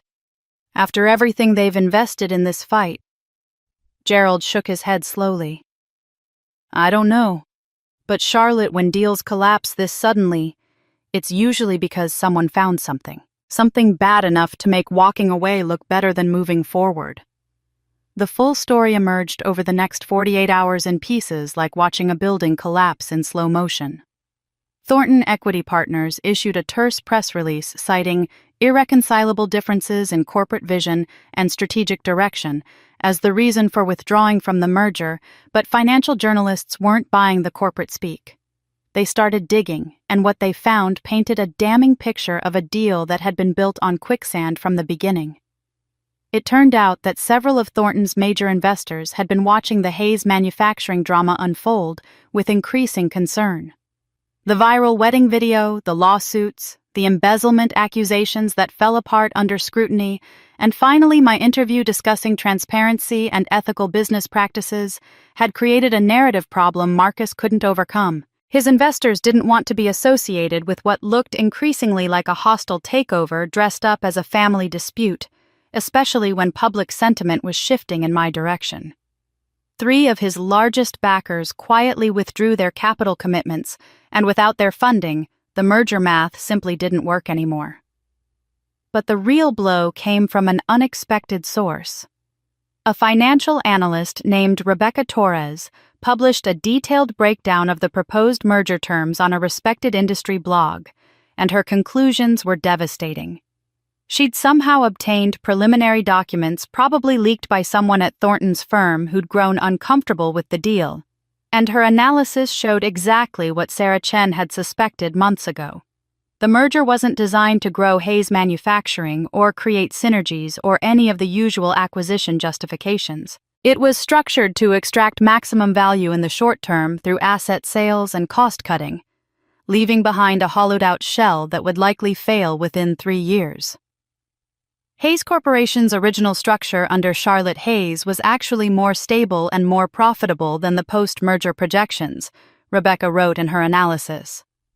The deal appears designed to strip assets rather than build them, which raises serious questions about the motivations of all parties involved. Ms. Hayes's refusal to cooperate with this merger may have inadvertently saved not just her position, but the company itself. The stock market responded with brutal efficiency. My father's personal portfolio, which he'd leveraged heavily based on the assumption that the merger would go through and make him wealthy, collapsed almost overnight. The shares he'd been planning to sell at a premium became nearly worthless as investors fled anything connected to the failed deal. My mother, who'd signed over financial control to him years ago, watched her inheritance from her own mother evaporate in a matter of days. They'd gambled everything on Marcus's promises and lost spectacularly. Grace's social media accounts, which had been so carefully curated with images of newlywed bliss and designer outfits, went suddenly silent. No more posts about married life or gratitude for her perfect husband. Nothing about the canceled honeymoon or the collapsed merger. Just absence, which spoke louder than any statement could have. I heard through mutual acquaintances that she'd been calling old friends in tears, confused about why Marcus was never home, why he wouldn't answer questions about what had happened, why the life she'd been promised seemed to be dissolving before her eyes. Marcus himself had effectively vanished from public view entirely. His office issued statements saying he was focusing on other business priorities, but rumors circulated that several of his other deals were also falling apart, that investors were questioning whether Thornton Equity Partners had ever been as successful as its marketing materials claimed. Someone leaked that his previous ventures had mostly been failures propped up by aggressive PR and strategic bankruptcies that left investors holding worthless paper while Marcus walked away clean. Grace had married not a successful entrepreneur, but a con man who'd seen her family's company as his big score, and now that the score had fallen through, he had no more use for the family connection. I should have felt vindicated watching it all crumble, should have experienced some satisfaction in seeing the people who'd tried to destroy me face consequences for their greed and manipulation. But mostly, I felt tired and sad in a way that had nothing to do with the business warfare and everything to do with watching my family self-destruct, because they'd chosen money over integrity. I was reviewing the latest financial reports, noting with grim satisfaction that Hayes Manufacturing's stock had actually increased 15% since the merger collapsed when my office door slammed open hard enough to bounce off the wall. My father stood in the doorway, his face purple with rage, his expensive suit rumpled like he'd been wearing it for days. Security was right behind him, but I held up a hand to stop them. "Let him speak," I said calmly. My father stalked toward my desk, and I could smell alcohol on his breath, even from several feet away. His hands were shaking, and there was something wild in his eyes that I'd never seen before, a kind of desperate fury that came from a man watching everything he'd planned fall apart. "You destroyed us, Charlotte," he shouted loud enough that I knew everyone on the floor could hear through my open door. "You and your sanctimonious ethics crusade and your pathetic interview playing the victim. You destroyed your mother's financial security, your sister's marriage, everything we built. Are you happy now? Is this what you wanted?" I stood up slowly, meeting his eyes across my grandmother's desk. "What you built," I said quietly, "was a house of cards that required you to betray the woman who gave you everything. The only thing I destroyed was your ability to profit from that betrayal. Everything else, Dad, you did to yourself."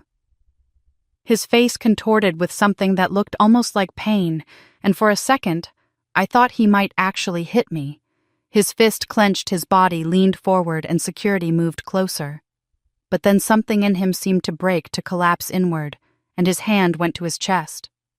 "You never," he gasped, and his face had gone from purple to gray. "You never," he staggered, and I watched in strange slow motion as my father, the man who'd spent my entire life making me feel small and wrong and insufficient, crumpled to the floor of my office like a puppet with cut strings. The moment stretched impossibly long. My father clutching his chest while I stood frozen behind my desk, my brain struggling to process what was happening. Part of me expected him to straighten up and reveal it as another manipulation, another performance designed to make me the villain. But the gray pallor spreading across his face was too real, the way he gasped for air, too desperate to be theater. "Call 911, I shouted to my assistant, already moving around the desk. Security reached him first, easing him down to the floor with practiced efficiency, while one guard radioed for emergency services. I knelt beside him, and his eyes found mine with a clarity that seemed to cut through the pain. "Ungrateful," he wheezed, each word clearly costing him effort. "Ungrateful, daughter. Everything I did was for this family. Everything." Something cold settled in my chest, pushing aside the panic and the automatic daughter response that wanted to comfort him. I'd spent 37 years absorbing his disappointment, trying to reshape myself into someone he could love, and even now, dying on my office floor, he was using his last breath to tell me I wasn't enough. "No," I said, and my voice came out steady and hard. "You don't get to rewrite history while you're having a heart attack. Everything you did was for yourself. You used Mom's trust against her, forged her signature on documents she never would have approved if she'd understood what they meant. You sold Grace's future to a con man because it served your purposes, never caring that she'd be left with nothing when his schemes collapsed. And you tried to destroy me because I was the only thing standing between you and stripping my grandmother's company for parts." His face twisted, whether from pain or rage I couldn't tell. "She never should have left it to you," he gasped. "Never should have cut me out. I was her son, her blood." "And I was her granddaughter," I said. The one who actually loved the company for what it was, not just what it could be sold for. The one who cared about the 300 people who work here who depend on us. You think this is about family? You don't know what family means. Family doesn't publicly humiliate each other. Family doesn't lie and manipulate and sacrifice their own children for money. I felt wetness on my cheeks and realized I was crying, but my voice didn't waver. I didn't destroy you, Dad. Your greed did that all on its own. You built an empire on lies, and when someone finally told the truth, everything collapsed. That's not my fault. That's yours. The paramedics arrived, their equipment clattering as they pushed into the office and took over. I stepped back, watching them work with professional efficiency, attaching monitors and starting an IV while asking rapid-fire questions about his medical history that I couldn't answer. My father had been a stranger to me my entire life, and I realized I didn't even know basic things like whether he had previous heart problems or what medications he took. They were preparing to move him to the stretcher when his hand shot out and grabbed my wrist with surprising strength. I looked down at him, and something in his eyes had changed. The anger was still there, but underneath it was something else. Something that looked almost like recognition or regret, or maybe just fear. "You're stronger," he whispered, so quietly the paramedics couldn't hear over their radio chatter with the hospital. His grip on my wrist tightened. "Stronger than any Hayes I know." The words hung between us, strange and specific, in a way that made my stomach clench. Not stronger than me. Not stronger than your grandmother. Stronger than any Hayes. As if I wasn't one, as if I existed somehow outside the family he defined by that name. His eyes held mine for another second. Something urgent trying to communicate itself through the pain and oxygen deprivation, and then the paramedics were lifting him onto the stretcher, and his hand fell away. "Are you coming with us?" one of them asked, and I realized they assumed I would that daughters rode in ambulances with their fathers regardless of what had come before. "No," I said. "Call his wife. Eleanor Hayes. She's his emergency contact." Daughters rode in ambulances with their fathers regardless of what had come before. "No," I said. "Call his wife. Eleanor Hayes. She's his emergency contact." They looked at me strangely, but nodded and wheeled him toward the elevator. My office suddenly felt enormous and very quiet. Just me and the security guards, and the space where my father had collapsed, still marked by the disarray of emergency treatment. My assistant appeared in the doorway, her face pale. "I called your mother. She's on her way to the hospital." She hesitated. "Should we cancel your afternoon meetings?" I looked around my office at my grandmother's portrait on the wall, at the financial reports spread across my desk, showing a company that was finally stable and growing under ethical leadership, at the view of Boston Harbor, where rain had started falling in sheets against the windows. "No," I said. "I'll go to the hospital later. Right now I have a company to run." She nodded and left, and I sank into my chair, staring at the spot where my father had fallen. Stronger than any Hayes. The phrase echoed in my mind, joining the other strange comments and half-finished sentences that had accumulated over the past months. "You never belonged in this family. You don't even deserve. Stronger than any Hayes I know." Outside ambulance sirens wailed through the rain, growing fainter as they carried my father toward whatever came next. I sat alone in my office and wondered what truth he'd almost spoken, what secret he'd swallowed down even in the moment of his collapse, and whether I would ever be ready to hear it. The rain hammered against the windows, and the sirens faded into the distance, and I was left with only questions and the terrible certainty that nothing about my family had ever been what it seemed. I went to the hospital at 9 that evening after the day's crisis had been managed, and the building had emptied of everyone except security. The drive through rain-slicked streets gave me time to think about what I was doing, and why to question whether showing up at all was weakness or compassion, or some confusing mixture of both. He'd spent decades making me feel unwanted, had publicly tried to destroy me, and now I was driving through a storm to sit in a sterile waiting room, because despite everything, some part of me couldn't let him die alone. The cardiac unit was quiet at this hour, just the soft beeping of monitors and the hushed voices of night shift nurses. I stopped at the billing office first, a small room tucked away near the elevators, where a tired woman in scrubs looked up from her computer with barely concealed surprise at having a visitor so late. "I'm here about Richard Hayes," I said quietly. "Whatever his bills are, I'd like to cover them. But I need it to be anonymous. He can't know it came from me." She studied me for a long moment, and I wondered if she recognized me from the news coverage, if she was judging me for being the daughter who'd allegedly destroyed her father. But she just nodded and pulled up his account. "The insurance will cover most of it, but there will be significant out-of-pocket costs. Cardiac care isn't cheap, especially if he needs surgery." "Whatever it is," I said, "just make sure he gets the best care available and make sure the bills are paid. Can you do that without putting my name on anything?" "We can list it as payment from a private foundation," she said after a moment. "Happens more than you'd think. People helping family members who don't want credit for it." I gave her my personal credit card and signed the forms she pushed across the desk, and something about the transaction felt both necessary and deeply sad. This was what remained of our relationship reduced to anonymous financial transactions, and the kind of help that required invisibility to be acceptable. The waiting room held only my mother and Grace sitting on opposite ends of a row of uncomfortable plastic chairs, like strangers forced to share space. They both looked up when I entered, and the expressions on their faces were complicated enough that I couldn't parse all the emotions tangled there. Guilt, certainly, confusion, maybe even fear, though I wasn't sure what they thought I might do. "How is he?" I asked, directing the question to neither of them specifically. My mother's hands twisted in her lap, worrying the tissue she'd been holding until it fell apart in damp pieces. "Stable. They're keeping him sedated tonight. The doctor said the next 24 hours are critical." Her voice was hoarse, like she'd been crying, and she looked older than I'd ever seen her, the careful makeup and styled hair replaced by bare exhaustion. Grace said nothing, just watched me with red-rimmed eyes, her perfect composure finally cracked.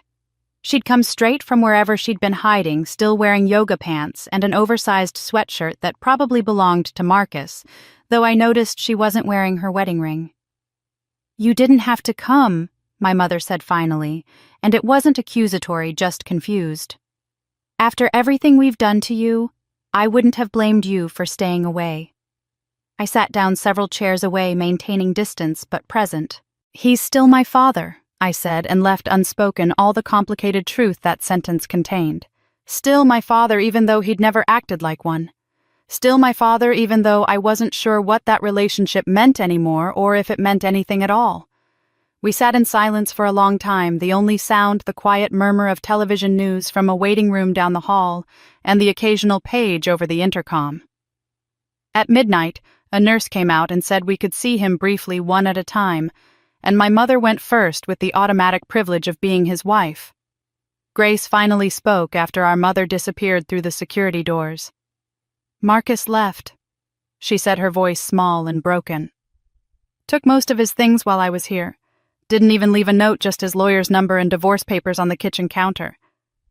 I didn't know what to say to that, what comfort to offer to the sister who'd helped orchestrate my public destruction. "I'm sorry," felt both true and inadequate, so I stayed quiet. "Were you ever going to tell me," she asked suddenly, "that he was using me? That the whole marriage was about getting to the company? I didn't know until recently," I said honestly. "And even if I'd known earlier, would you have believed me?" She looked away, and her silence was answer enough. My mother emerged 20 minutes later, her face streaked with fresh tears, and gestured for me to go in. I found my father in a dim room full of machines, his face slack with sedation and age. He looked smaller somehow, diminished without the force of his personality animating him. I was turning to leave, having fulfilled the daughterly obligation of showing up when his eyes fluttered open. For a moment he seemed confused about where he was, then his gaze found me and sharpened with sudden urgency. "Charlotte," he whispered, his voice barely audible above the beeping monitors. His hand moved weakly toward me, and I stepped closer despite myself. "Don't trust your mother." The words made no sense, seemed like delirium or medication talking. "Dad, you need to rest." "Listen."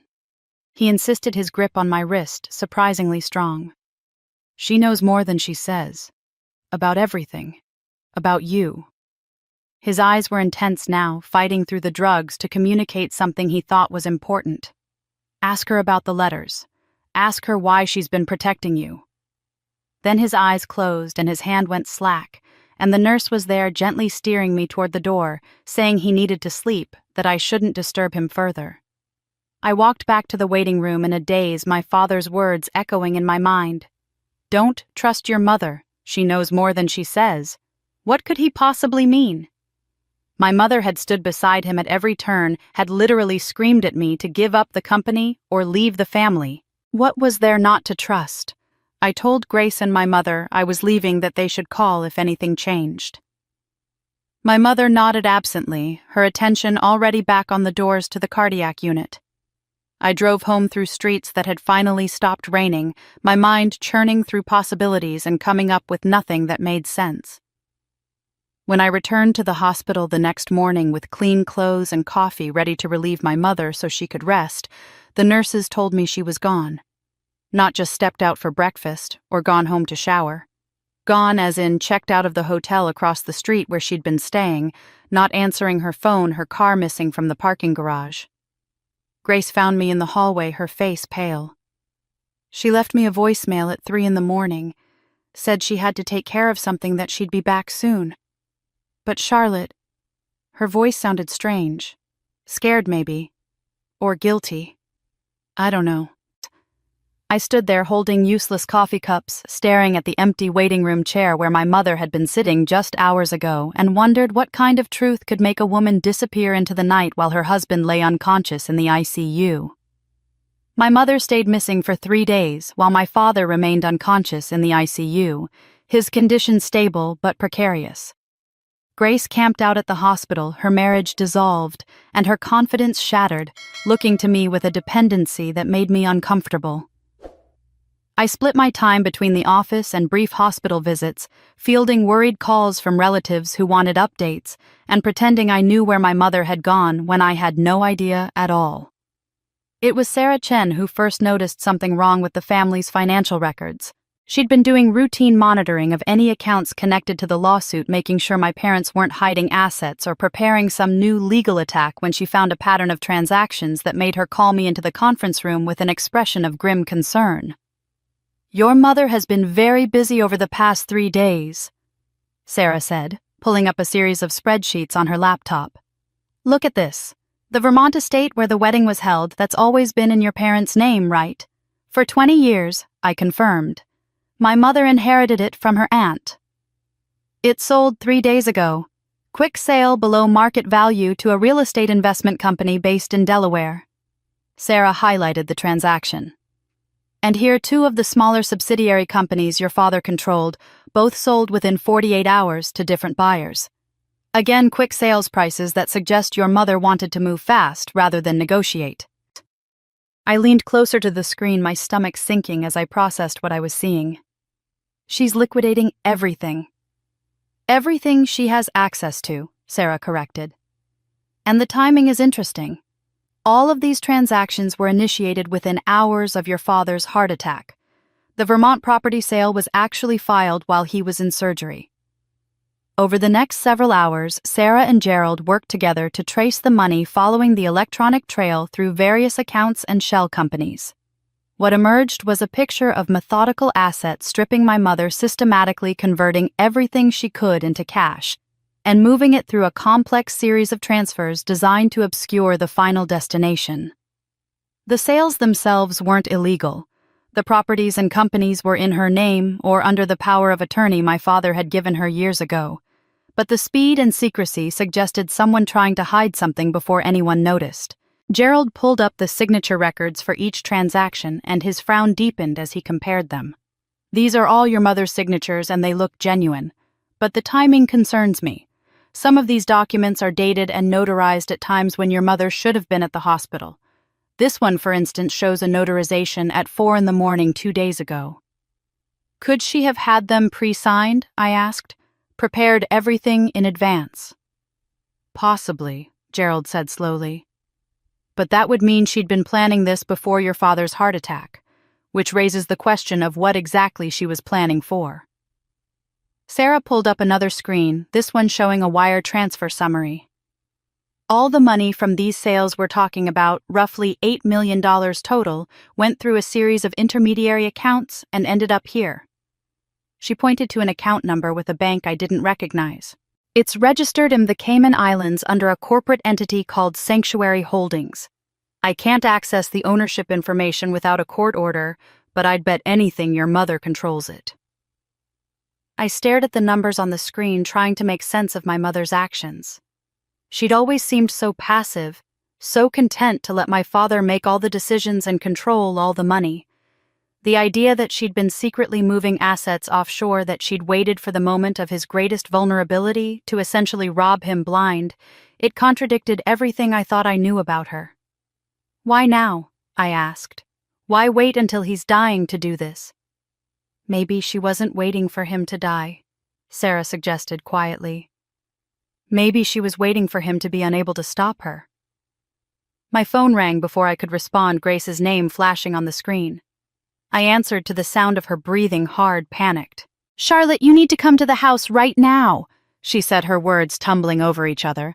"I went to get some of Mom's things to bring to the hospital, and her bedroom looks like someone searched it. Drawers open, papers everywhere. And Charlotte, the company seal is gone. You know that official seal Grandmother used for major contracts? Mom kept it in her safe after Grandmother died, and now the safe is open and empty."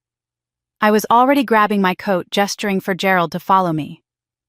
"Are you still there at the house?" "Yes, but Charlotte, I'm scared. What if whoever did this comes back? What if Mom's in trouble?" "Lock yourself in a bathroom and call the police," I said, already running toward the elevator. "Tell them you think there's been a break-in. I'm 10 minutes away." But even as I said it, I knew no one had broken in. My mother had taken what she needed and disappeared, and the company seal she'd stolen could be used to authorize documents, to sign contracts, to do any number of things that would look official and binding. The question was what she planned to use it for, and whether I could find her before she did something we'd all regret. Gerald's phone buzzed as we reached the parking garage. He read the message, and his face went pale. "Charlotte, we just got an alert. Someone tried to access the Hayes Manufacturing corporate accounts from an IP address in Manhattan. The attempt was blocked by our security protocols, but they used your mother's credentials." I stood there in the cold parking garage, keys in hand, and felt the last pieces of my family's facade finally crumble into dust. My mother wasn't a victim. She wasn't passive or helpless or confused. She was running, and she was dangerous, and I had no idea what she was really after or how far she was willing to go to get it. Sarah worked her magic with the bank records while I drove, talking me through her findings over the car's speakers as I navigated Boston traffic with single-minded focus. The IP address that had attempted to access our corporate accounts traced back to a luxury hotel in Manhattan, the kind of place that catered to wealthy people conducting business they preferred to keep private. Cross-referencing the timing of my mother's asset sales with hotel booking records that Sarah shouldn't have been able to access, but somehow did, we found a reservation under a name I recognized immediately. Walter Cunningham. My father's old business partner from 30 years ago. The man who'd helped him build Hayes Manufacturing before they'd had a falling out I'd never fully understood. "He's been staying at the Peninsula for the past week," Sarah said.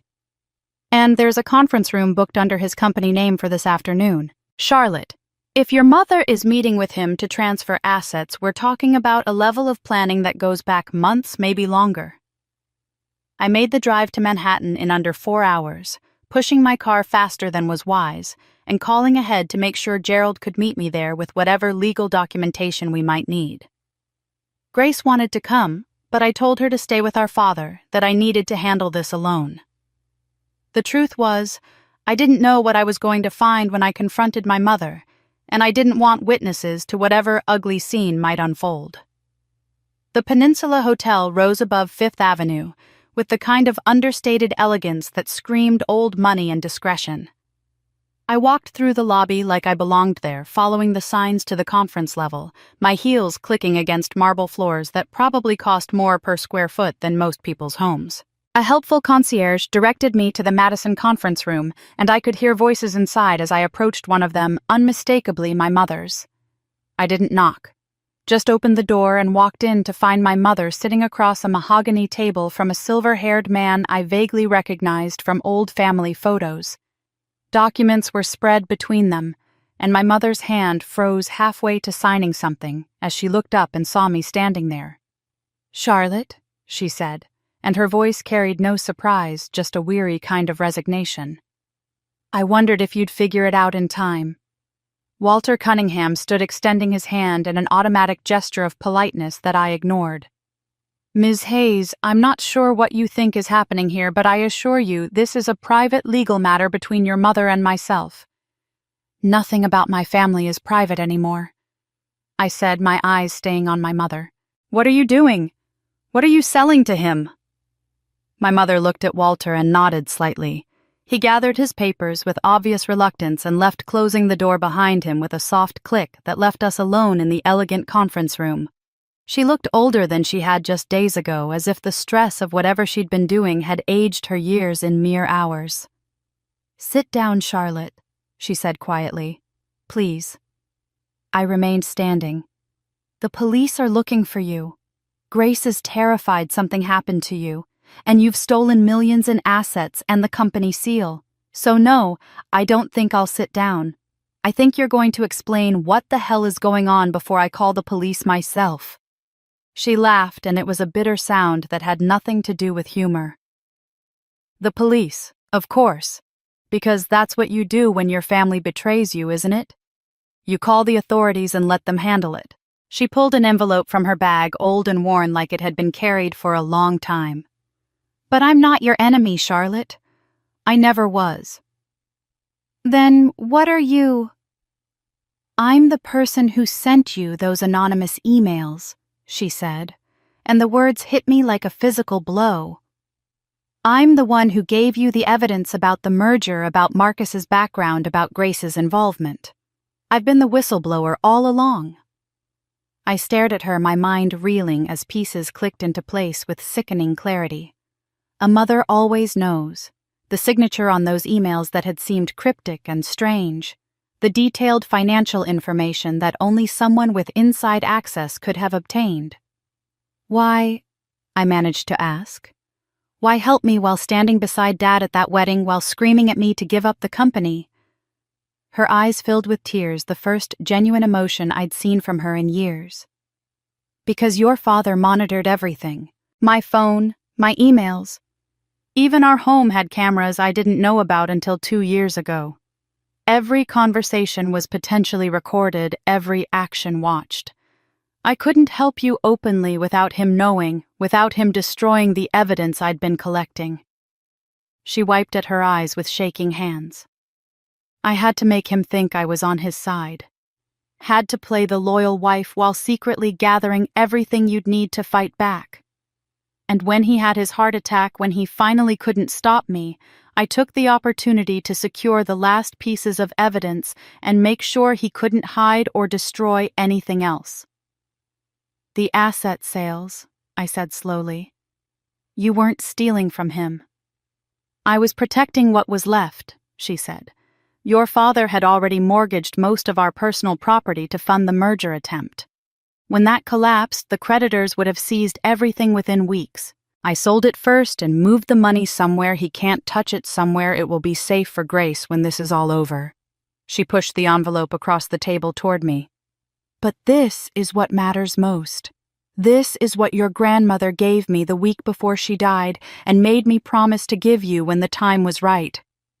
My hands trembled as I picked up the envelope, feeling the weight of something more than paper inside. "What is it?" "The truth," my mother said simply.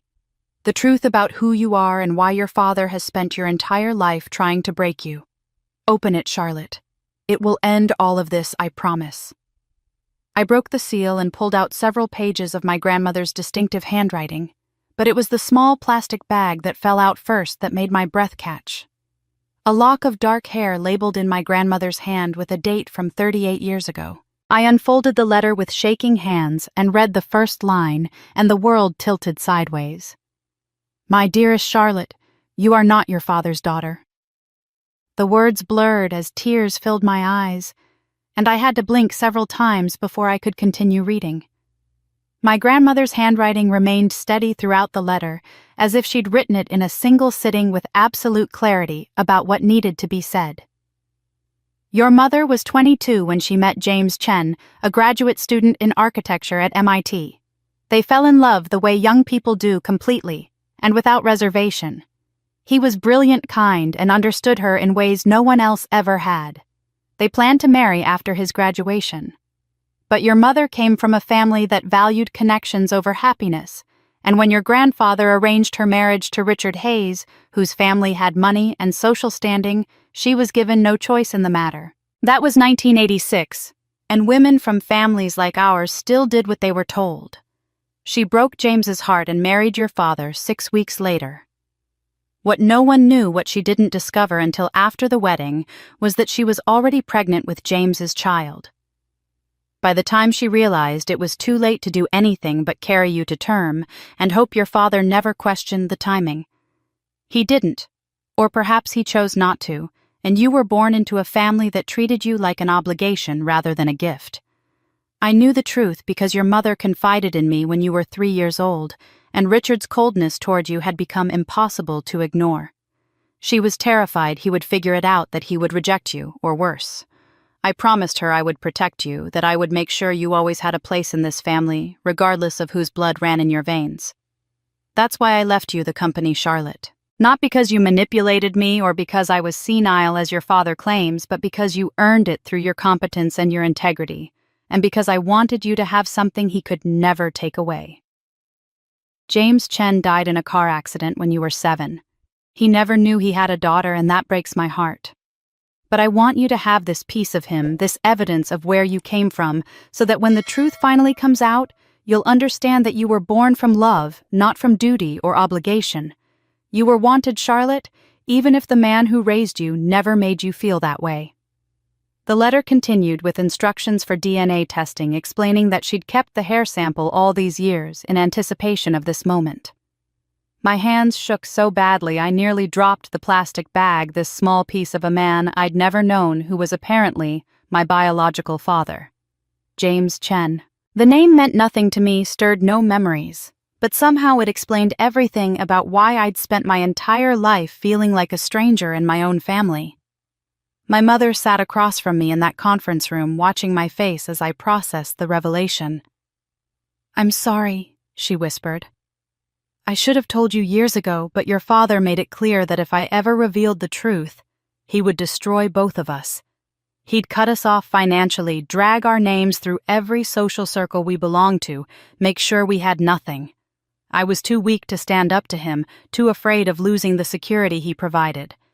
But your grandmother was stronger than I ever was, and she made sure you'd have the truth when you needed it most." I looked at the lock of hair in my hands, then at my mother, who suddenly seemed less like an enemy and more like another victim of the same man who'd tried to control us both. "Does he know?" I asked. "Has he always known?" "I think he suspected," she said quietly. "Why else would he treat you so differently from Grace? Why else would he work so hard to keep you small and uncertain, but he never confronted me directly, never demanded proof? Maybe because knowing for certain would force him to act, and acting would mean admitting his wife had betrayed him before their marriage even began. I left that hotel with the envelope clutched to my chest and drove straight to a private medical facility. Gerald recommended a place that specialized in discreet DNA testing for people who needed answers without public scrutiny. The technician who took my samples was professional and incurious, asking no questions about why I needed the test or whose hair I'd brought in the labeled bag. I'd stopped at the hospital on my way and obtained samples from my father with the help of a sympathetic nurse who thought I needed them for his ongoing treatment, not wanting to explain that I was actually trying to prove he wasn't my father at all. The wait for results was supposed to be 10 business days, but I paid extra for expedited processing and had my answers within a week. The report came in a plain envelope marked confidential, and I opened it alone in my office after everyone had gone home for the day. The scientific language was dense and technical, full of markers and percentages and statistical probabilities, but the conclusion was written in plain English that left no room for interpretation. Probability of paternity between subject A, Richard Hayes, and subject B, Charlotte Hayes, 0.00%. Below that, using the samples from the hair my grandmother had saved, probability of paternity between subject C, James Chen, and subject B, Charlotte Hayes, 97%. I sat with those numbers for a long time, watching the sun set over Boston Harbor and feeling something fundamental shift in my understanding of who I was. Every cruel word my father had ever spoken, every disappointed look and dismissive gesture and comparison to Grace that left me wanting all of it, suddenly made a terrible kind of sense. He'd been punishing me for existing, for being living proof of his wife's betrayal, for taking up space in his family that he believed I had no right to occupy. But the revelation also meant something else. Something that felt like a weight lifting from my shoulders for the first time in 37 years. I didn't owe him anything. Not my obedience, not my forgiveness, not my desperate attempts to earn a love he was never capable of giving. The company my grandmother left me wasn't stolen from him because it had never been his to give. I wasn't the ungrateful daughter he'd accused me of being because I wasn't his daughter at all. I stood and walked to the bathroom attached to my office, looking at my reflection in the mirror under the fluorescent lights. I saw my grandmother's jaw and determination. My mother's eyes and something else I'd never noticed before, a foreignness that had always made me feel like I didn't quite fit.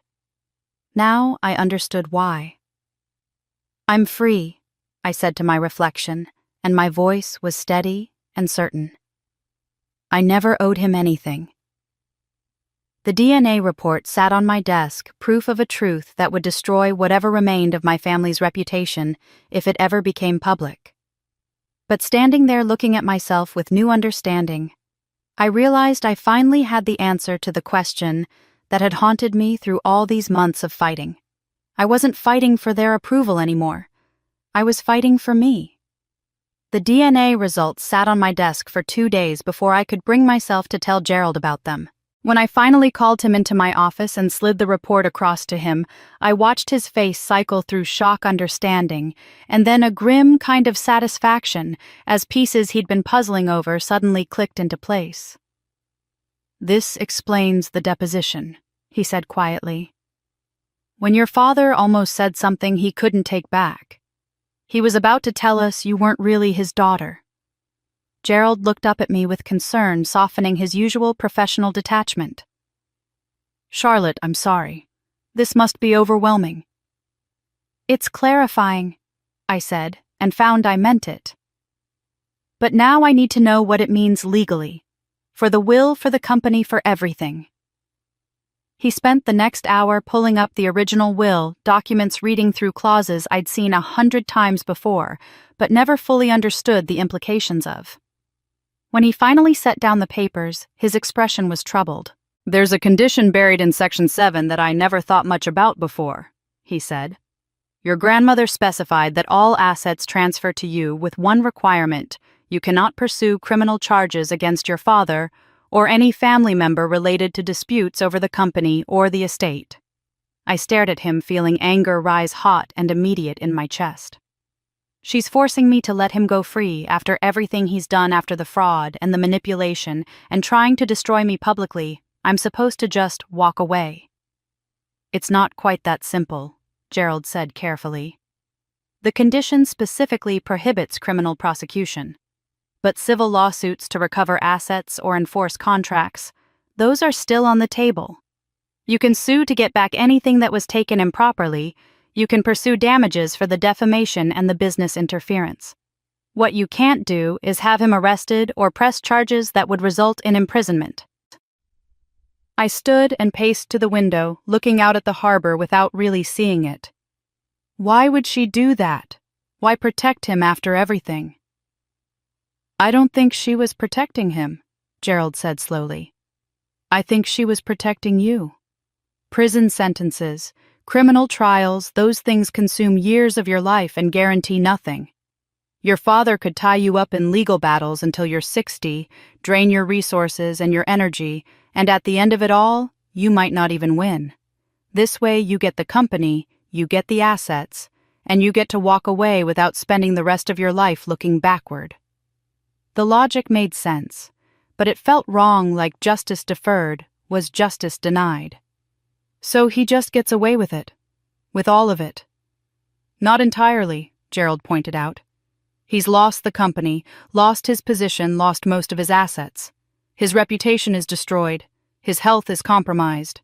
And now, with the DNA evidence, if you choose to make it public, he loses even the fiction that you were his daughter who betrayed him. That's not nothing, Charlotte.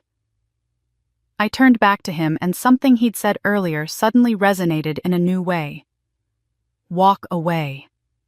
My grandmother had given me permission to walk away, to take what was mine, and build a life that wasn't defined by fighting battles that could never truly be won. The condition in the will wasn't just about preventing criminal charges. It was about preventing me from chaining myself to hatred and revenge for the rest of my life. Maybe, I said slowly, testing the thought as I spoke it aloud. Maybe she was also giving me permission to let go of this CEO position. To take the company back from him, yes, but then to do with it whatever actually makes me happy, not what proves I deserved it in the first place. Gerald studied me with an expression I couldn't quite read. That's a significant realization. What would that look like for you? I didn't have an answer yet, but asking the question felt like opening a door I'd kept locked for years. The CEO title, running Hayes Manufacturing, all of it, had been bound up in proving my worth to people who would never acknowledge it. But if I wasn't Richard Hayes's daughter, if I had no obligation to live up to his expectations or fill the role he'd denied me, then who did I want to be? I need time to think about that, I said. But first, I need to decide about the will condition. Can I accept it and still make the DNA results public? The condition says you can't pursue criminal charges, Gerald said. It doesn't say you can't tell the truth. Those are different things. If you want to release the DNA evidence as part of explaining why your grandmother left everything to you, that's your right. It might be painful for your family, but it's factually accurate, and the truth isn't a crime. I sat back down at my desk and pulled the will toward me, reading through the condition with new understanding. My grandmother had known this moment would come, had anticipated that I'd discover the truth about my parentage and have to decide what to do with it. She'd given me the company, the evidence, and the freedom to choose my own path, but she'd also built in this guardrail to keep me from destroying myself in pursuit of vengeance. The truth is, I said more to myself than to Gerald, I don't actually want to see him in prison. I don't want to spend years testifying at criminal trials or watching him get sentenced or any of it. What I want is for people to know the truth, to understand that I didn't steal anything, that my grandmother made a choice based on competence and character, not on blood. And I want to be free of him completely, and finally free. Gerald nodded slowly. So you'll accept the condition? I'll accept it, I confirmed. I'll take the deal. No criminal charges, no prosecution, no prison. But the truth goes public. All of it. The DNA results, the merger scheme, Marcus's real motives, everything. Let people draw their own conclusions about who the villains really were. That's going to cause significant media attention, Gerald warned. Your family's private matters exposed for everyone to dissect and judge. Are you prepared for that? I thought about my father lying in that hospital bed, about my mother who'd spent decades too afraid to leave an abusive marriage, about Grace who'd been used as a pawn in a scheme she barely understood. I thought about my grandmother who'd kept my secret for 37 years and built me a path to freedom if I was brave enough to take it. Yes, I said, I'm prepared. It's time for the truth. 9 months after that wedding reception where my world had collapsed in front of 200 witnesses, I walked into a Boston courtroom that was so packed with media and spectators that they'd had to open an overflow room with video feeds. The civil trial had been delayed multiple times as both sides gathered evidence and filed motions, but now finally we were here. My father sat at the defendant's table, looking smaller than I remembered, still weakened from his heart attack and the months of stress that had followed.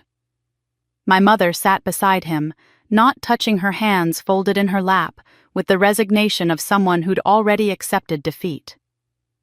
Grace occupied a chair slightly apart from them, her expensive clothes and jewelry gone replaced by a simple dress that made her look younger and more vulnerable. The proceedings moved through the technical testimony. First, forensic accountants explaining the money trails, corporate lawyers dissecting the abuse of power of attorney IT specialists, presenting evidence of the surveillance my father had installed throughout our family home. The judge, a stern woman in her 60s named Margaret Sullivan, listened with careful attention to every detail, occasionally asking clarifying questions that showed she understood exactly what had been done and why. When it was my turn to testify, I took the stand with a calmness that surprised me. Gerald had prepared me for hostile questioning for attempts to paint me as the manipulative granddaughter who'd stolen a dying woman's fortune, but I found I didn't need the preparation. The truth was simple enough that I could speak it without rehearsal or performance. "Your Honor," I said when asked what I hoped to achieve through this lawsuit. "I don't seek revenge.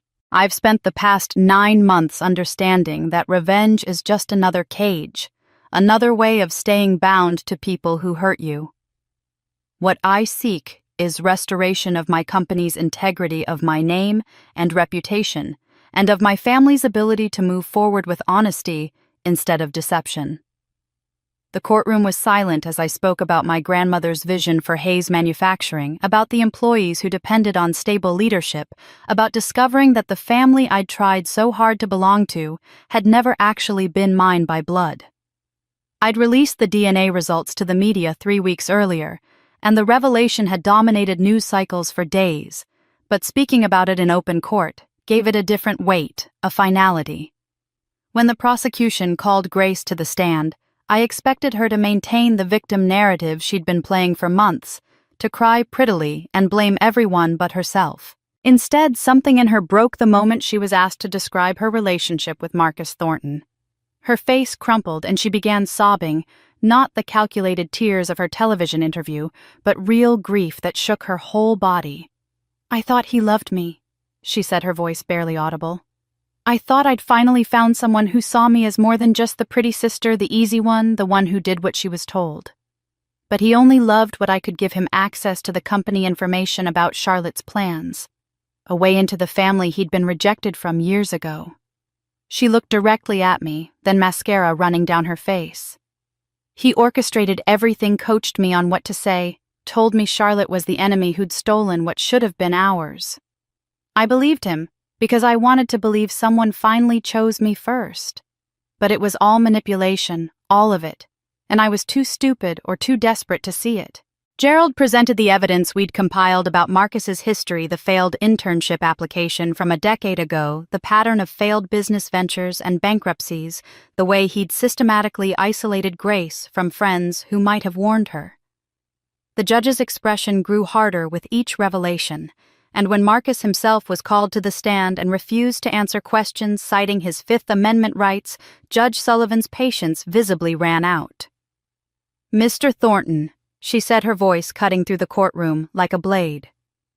"Based on the evidence presented here today, I am finding probable cause that you conspired to commit fraud, engaged in corporate espionage, and manipulated multiple individuals for personal gain. I am ordering you held pending criminal charges." She nodded to the bailiff. "Take him into custody." The courtroom erupted in chaos as bailiffs moved to arrest Marcus, who'd apparently believed his lawyer could protect him from consequences. Reporters surged toward the exits to file their stories, cameras flashing, as Marcus was led away in handcuffs, his face finally showing fear instead of calculation. Grace collapsed in her seat, and without thinking about it, I crossed the aisle and extended my hand to her. She looked up at me with red, swollen eyes. "Why are you helping me after everything I did to you?" "Because you were a victim too," I said quietly. "Maybe you should have known better. Maybe you made choices that hurt people, but he targeted you specifically because he knew you were vulnerable. That doesn't make what you did right, but it makes it understandable." She took my hand, and I helped her stand. And for the first time in our lives, we looked at each other as equals, both of us damaged by the same family system that valued appearance over honesty and control over love. Judge Sullivan ruled from the bench, validating that my father and mother had committed fraud through abuse of the power of attorney, that Grace had been complicit but also manipulated, and that my grandmother's will was valid and untainted by any undue influence I might have exerted. The company, the assets, everything was legally and unquestionably mine. As we left the courthouse, reporters swarmed us with questions, shouted over each other in a cacophony of voices and camera clicks. One question rose above the rest, called out by a journalist I recognized from a business network. "Charlotte Hayes, you've won everything. When will you officially take the CEO position?"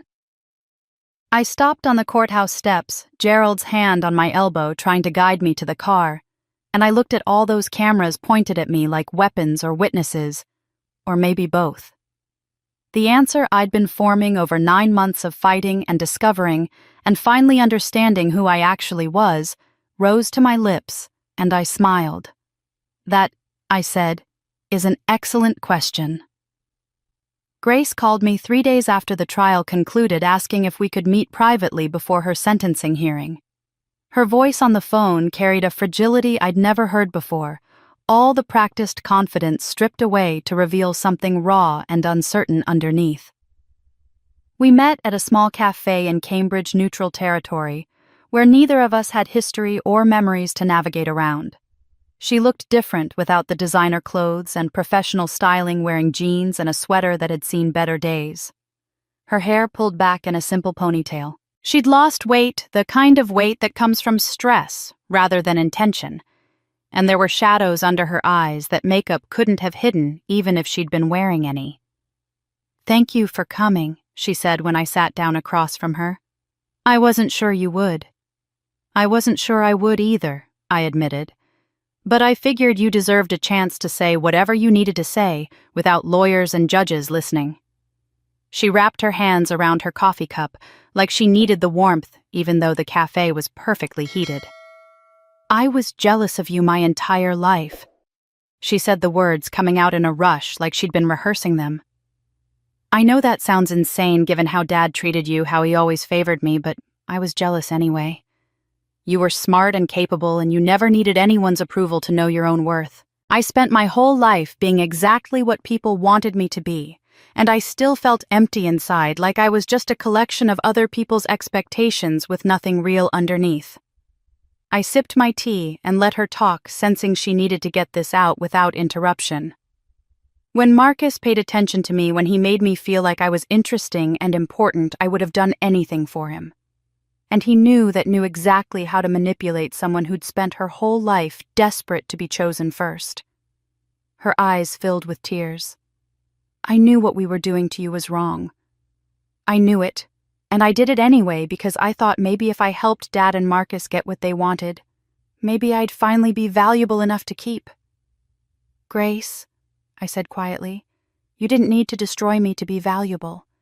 You just needed to find out who you actually were underneath all the performance." She nodded, tears spilling over. "I know that now. I know it too late, but I know it." She took a shaky breath.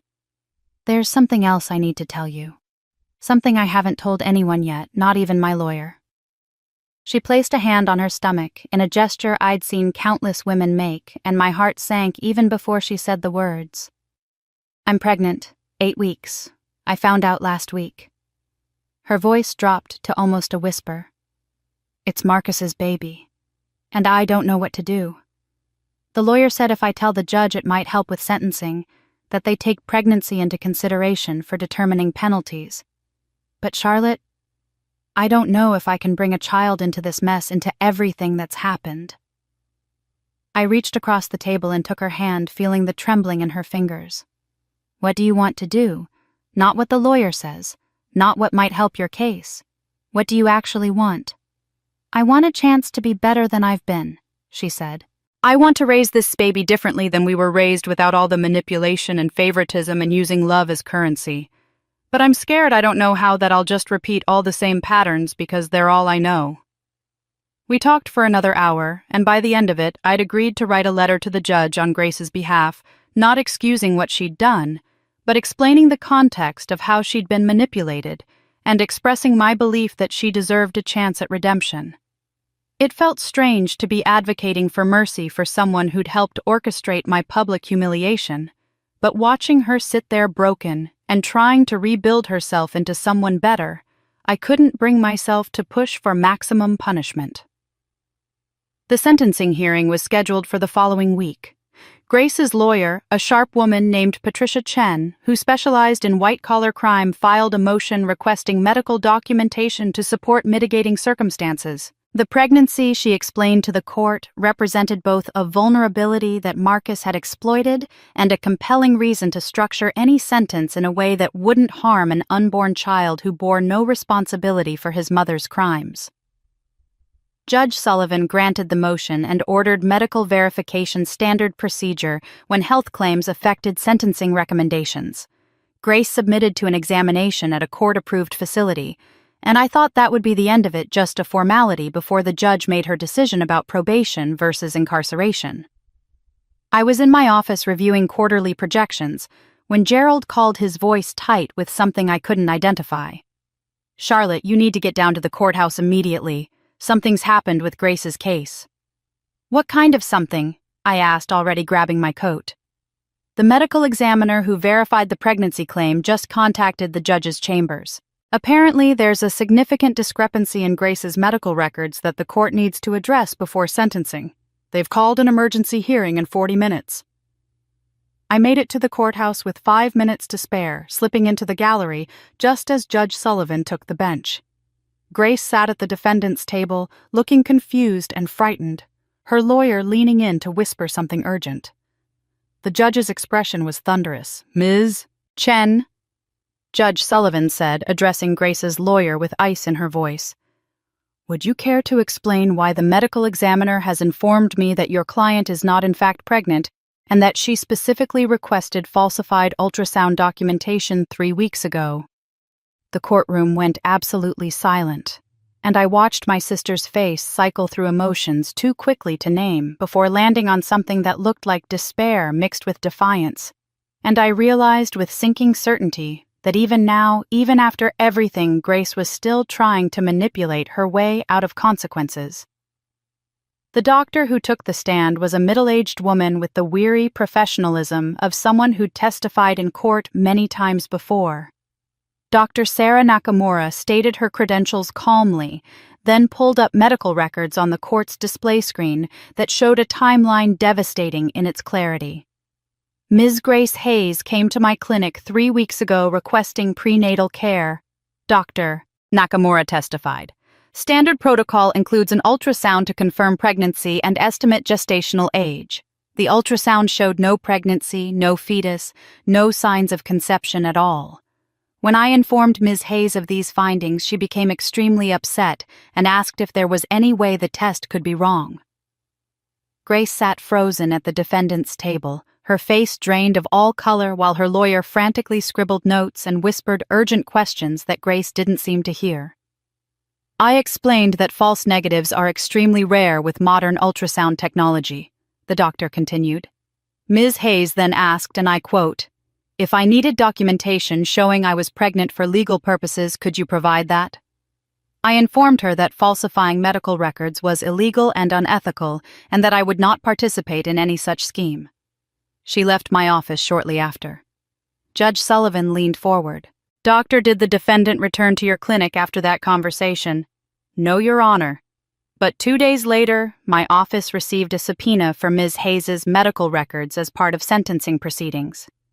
When I reviewed what we had on file before submitting them to the court, I discovered that someone had attempted to alter our digital records to show a positive pregnancy test. Our IT security flagged the intrusion, and we were able to trace it back to an IP address registered to Ms. Hayes's residence." The courtroom erupted in whispers, and the click of laptop keys as reporters filed updates. I sat there feeling a strange mixture of anger and profound sadness, watching my sister's last desperate gambit collapse in real time. She'd learned nothing from Marcus's manipulation, had simply adopted his playbook and tried to use it for her own ends.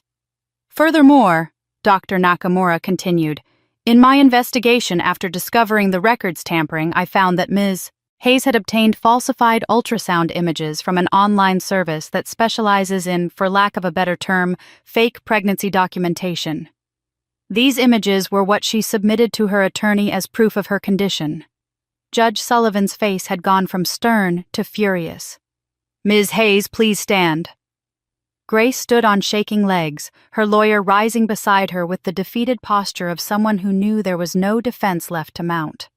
You came before this court claiming pregnancy as a mitigating factor in your sentencing, the judge said, her voice cutting through the courtroom chatter like steel. You submitted falsified medical evidence with the intent to manipulate this court's decision. That constitutes perjury, contempt of court, and evidence tampering. Your original sentence recommendation was 18 months probation with community service. I am now imposing a sentence of 2 years in a minimum security facility to begin immediately. Grace made a sound like she'd been physically struck, a gasp that turned into a sob. No, please, you don't understand. I understand perfectly, Judge Sullivan interrupted. You have shown this court a pattern of deception that extends even into these proceedings meant to hold you accountable. You have demonstrated no genuine remorse, only continued manipulation. Something in Grace broke then, the last vestiges of control shattering. I just wanted someone to love me, she screamed, her voice raw and desperate. I just wanted someone to see me the way they saw you, to think I was important and valuable and worth protecting. Is that so wrong? Is it so terrible to want to matter? The courtroom went silent. Everyone witnessing the final collapse of the golden child who'd spent her life being told she was special, but never feeling like she was enough. I felt tears on my own cheeks, mourning not for who Grace was, but for who she might have been if our family hadn't been so twisted, if love hadn't been used as a weapon, and approval hadn't been dangled just out of reach. Ms. Hayes, the judge said more gently, what you wanted wasn't wrong. How you tried to get it was. Bailiff, please escort the defendant into custody. Grace was led away sobbing, and the reporters who'd been so eager to cover her victim narrative just days ago now turned away, already moving on to the next scandal. The public's sympathy, which she'd cultivated so carefully with her tearful interviews and strategic confessions, evaporated in the face of this final deception. By the next news cycle, she was yesterday's story, just another person who'd tried to game the system and lost. I left the courthouse without speaking to anyone, driving aimlessly for an hour while trying to process what I'd witnessed. Part of me wanted to feel vindicated, to take satisfaction in seeing Grace face consequences for her actions. But mostly I just felt empty and sad, grieving for the sister relationship we'd never had and now never would. When I finally returned to my office, my assistant handed me an envelope that had been delivered by messenger while I was at court. My name was written on the front in Grace's distinctive looping handwriting, and inside was a single piece of paper with just one line. You win, Charlotte. You always do. I sat at my desk holding that note, reading those 8 words over and over, and understanding with perfect clarity that Grace still didn't get it. She still thought this was a competition, still believed that my success somehow diminished. Her still couldn't see that the only person who'd ever really been fighting against her was herself. I folded the note carefully and placed it in my desk drawer next to my grandmother's letters and the DNA results that had changed everything. Then I turned to look at my grandmother's portrait on the wall, at her steady gaze that had guided me through the worst months of my life, and I asked the question that had been building for weeks. What now? The portrait didn't answer, but I knew what she would have said. The same thing she'd been telling me all along if I'd been ready to hear it. Stop fighting, start living, choose freedom. I called a press conference 2 days after Grace's sentencing, and the media assumed they knew what I was going to say. The business reporters positioned themselves in the front rows, cameras ready to capture the moment when I officially claimed the CEO title I'd been fighting for all these months. Financial analysts prepared questions about my vision for Hayes Manufacturing's future, about expansion plans and strategic direction. Everyone thought they knew how this story ended. The conference room at our headquarters was packed beyond capacity, standing room only in the back where late arrivals jostled for position. I saw the 10 shareholders who'd walked out of that wedding with me sitting together in the third row. Margaret Chen and Thomas Brennan, and all the others who'd stood by me when it would have been easier to stay silent. My mother sat in the back corner, released from her own legal troubles in exchange for her testimony, watching me with an expression I was still learning to read now that we were trying to build something honest between us. I stepped up to the podium and looked out at all those expectant faces, at cameras pointed at me like they'd been at every crucial moment of this nightmare, and I took a breath. "Thank you all for coming," I began. "I know there's been speculation about my plans for Hayes Manufacturing now that the legal proceedings have concluded. I want to address that directly and clearly because the decision I've made will surprise most of you." I paused, letting the anticipation build, then spoke the words that would define everything that came after. "I will not be taking the CEO position." The room erupted in shocked murmurs, cameras flashing as reporters leaned forward, unsure they'd heard correctly. I raised my hand for quiet and continued. "For 9 months, I fought to protect this company from people who wanted to strip it for parts and destroy what my grandmother built. I fought to prove I was capable of leading, that I deserved the trust she placed in me, that I hadn't manipulated or stolen anything. And I won those fights. The court validated that the company is legally mine, that I earned my position through competence and integrity, and that the merger scheme was fraudulent. The truth is public now. Everyone knows what really happened." I gripped the edges of the podium, feeling the weight of what I was about to say. But I didn't fight all these months to sit on my father's throne. That was his dream, his obsession, his definition of success. It was never mine. I fought to prove I could lead, and I did. I fought to expose the truth, and it's now public. But taking the CEO title and running this company for the next 20 years, that would just be another cage, another way of letting my father's rejection define my choices. A reporter in the front row raised her hand, but I shook my head, needing to finish. "Hayes Manufacturing will continue to operate under the clean business initiative I established. The board will hire a professional CEO who shares our values and vision. I will remain as majority shareholder and strategic advisor, but I will not be running day-to-day operations.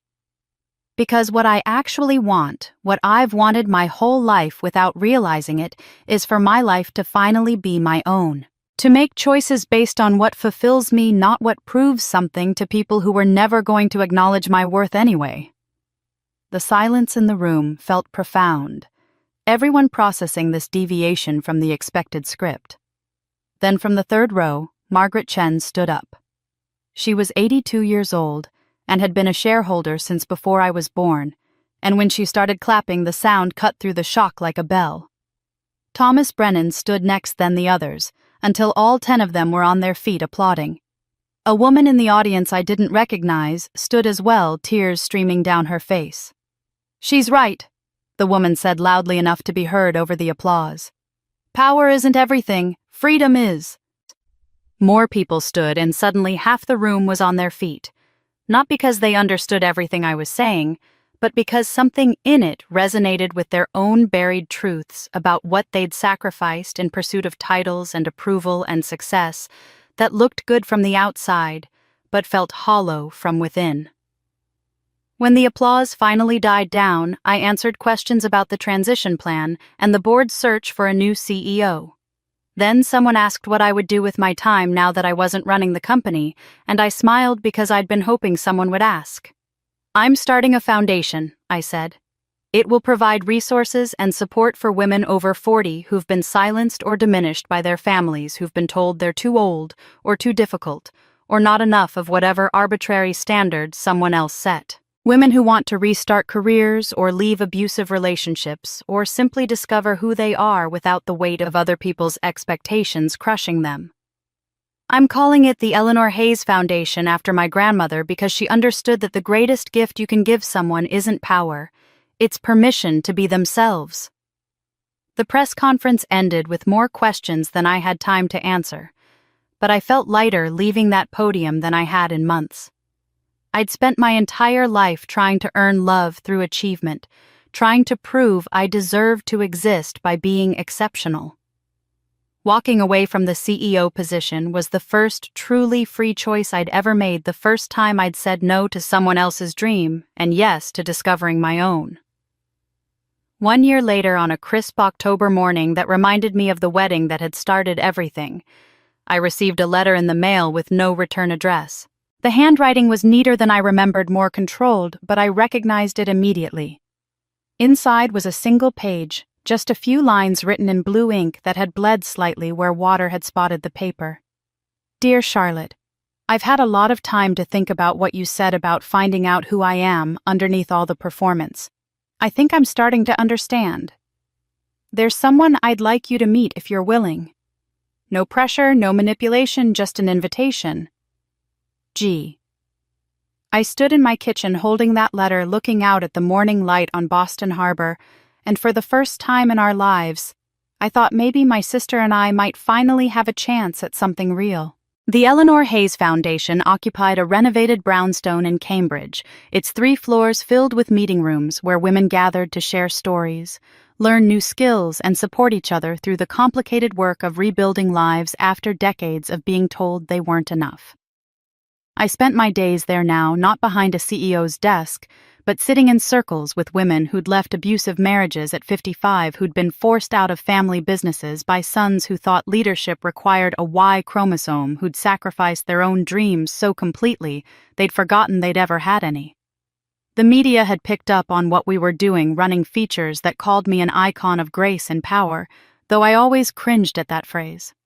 There was nothing graceful about the messy work of healing, nothing powerful about admitting you'd spent most of your life seeking approval from people incapable of giving it.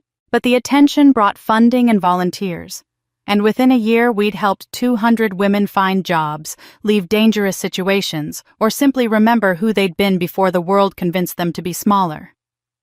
I was reviewing grant applications in my office when my assistant brought in the day's mail, and Grace's letter sat on top of the stack.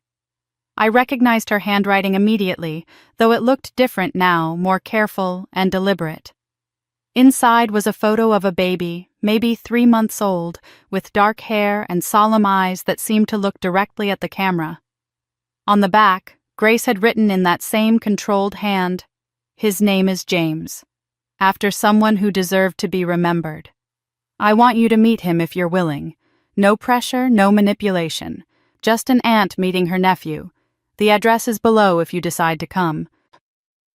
I stared at that photo for a long time, at the baby Grace had named after my biological father, the man I'd never known, but who'd given me the DNA that explained why I'd never fit into the Hayes family mold. It was an offering I realized Grace's way of acknowledging the truth, without words of saying she understood now that we'd both been victims of a family system that ranked and valued people according to arbitrary measures. I was still holding the photo when my assistant knocked again, her expression uncertain. "Charlotte, there's someone here to see you. He doesn't have an appointment, but he says he's your father and that it's important." My stomach dropped. I hadn't seen Richard Hayes since the trial, had heard only occasional updates from my mother about his slow recovery from the heart attack and the quieter, smaller life he was living now. Part of me wanted to refuse to send him away and preserve the peace I'd worked so hard to build. But another part, the part that had spent a year learning about forgiveness and letting go, nodded. "Send him in." He appeared in my doorway, looking like a shadow of the man who'd terrorized my childhood. The cane he leaned on wasn't decorative, but necessary, and he'd lost at least 30 pounds, his expensive suit hanging loose on a frame that had once been imposing. His face was gray and deeply lined, and when he met my eyes, there was something in them I'd never seen before. Regret, maybe, or just exhaustion. "Thank you for seeing me," he said quietly, lowering himself into the chair across from my desk with obvious difficulty. "I wasn't sure you would." I wasn't sure I would either, I admitted. What do you want? He was quiet for a long moment, his hands trembling slightly where they rested on the cane. I came to tell you something I should have said 37 years ago. Something your grandmother made me promise to tell you before I died, and I'm running out of time to keep that promise. I waited, my heart pounding, knowing somehow that whatever came next would change everything one more time. I always knew you weren't my biological daughter, he said, and though I'd suspected it, hearing him confirm, it still hit like a blow. Your grandmother told me the truth before she died, made me look at the DNA evidence she'd been keeping all those years. She wanted me to understand why she was leaving the company to you, why you'd earned it in ways that went beyond just being good at business. He looked down at his hands, shame written across every line of his face. I'd suspected for years, of course. You looked nothing like me, acted nothing like me.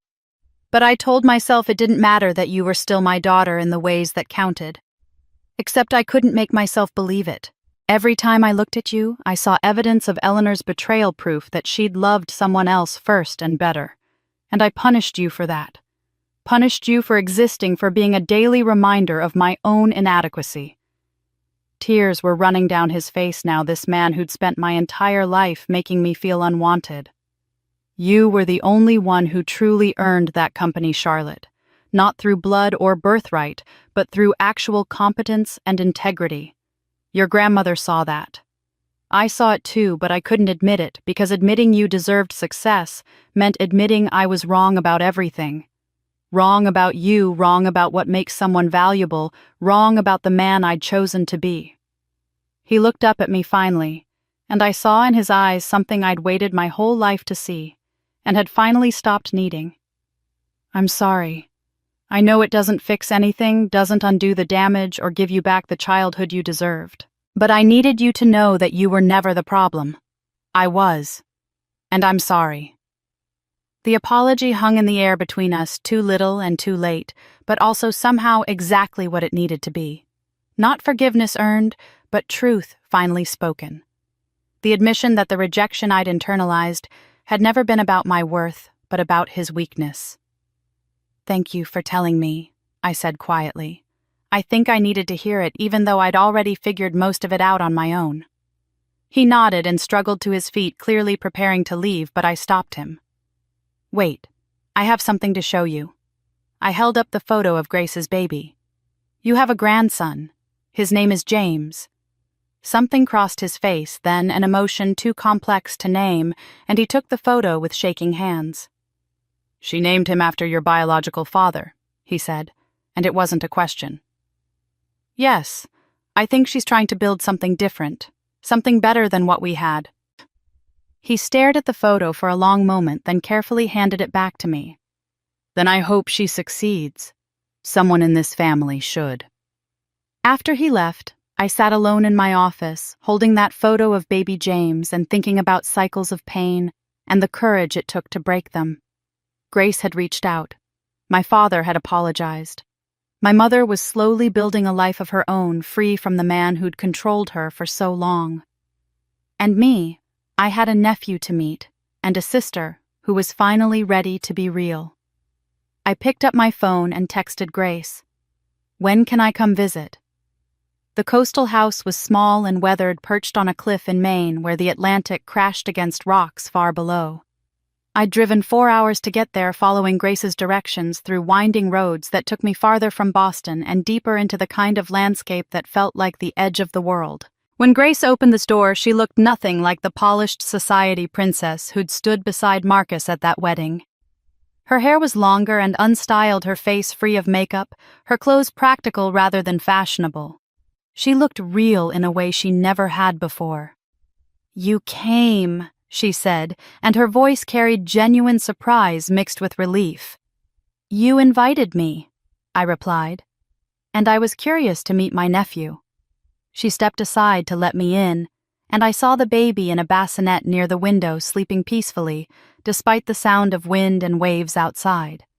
The house was sparsely furnished, but clean, everything arranged with the careful attention of someone building a life from scratch with limited resources. Grace picked up the baby, gently cradling him against her chest as she turned to face me. After prison, after losing everything, the designer clothes and the society friends and the life I thought I wanted, I finally understood what you fought for all those months. It wasn't power or revenge or even the company, not really. It was dignity.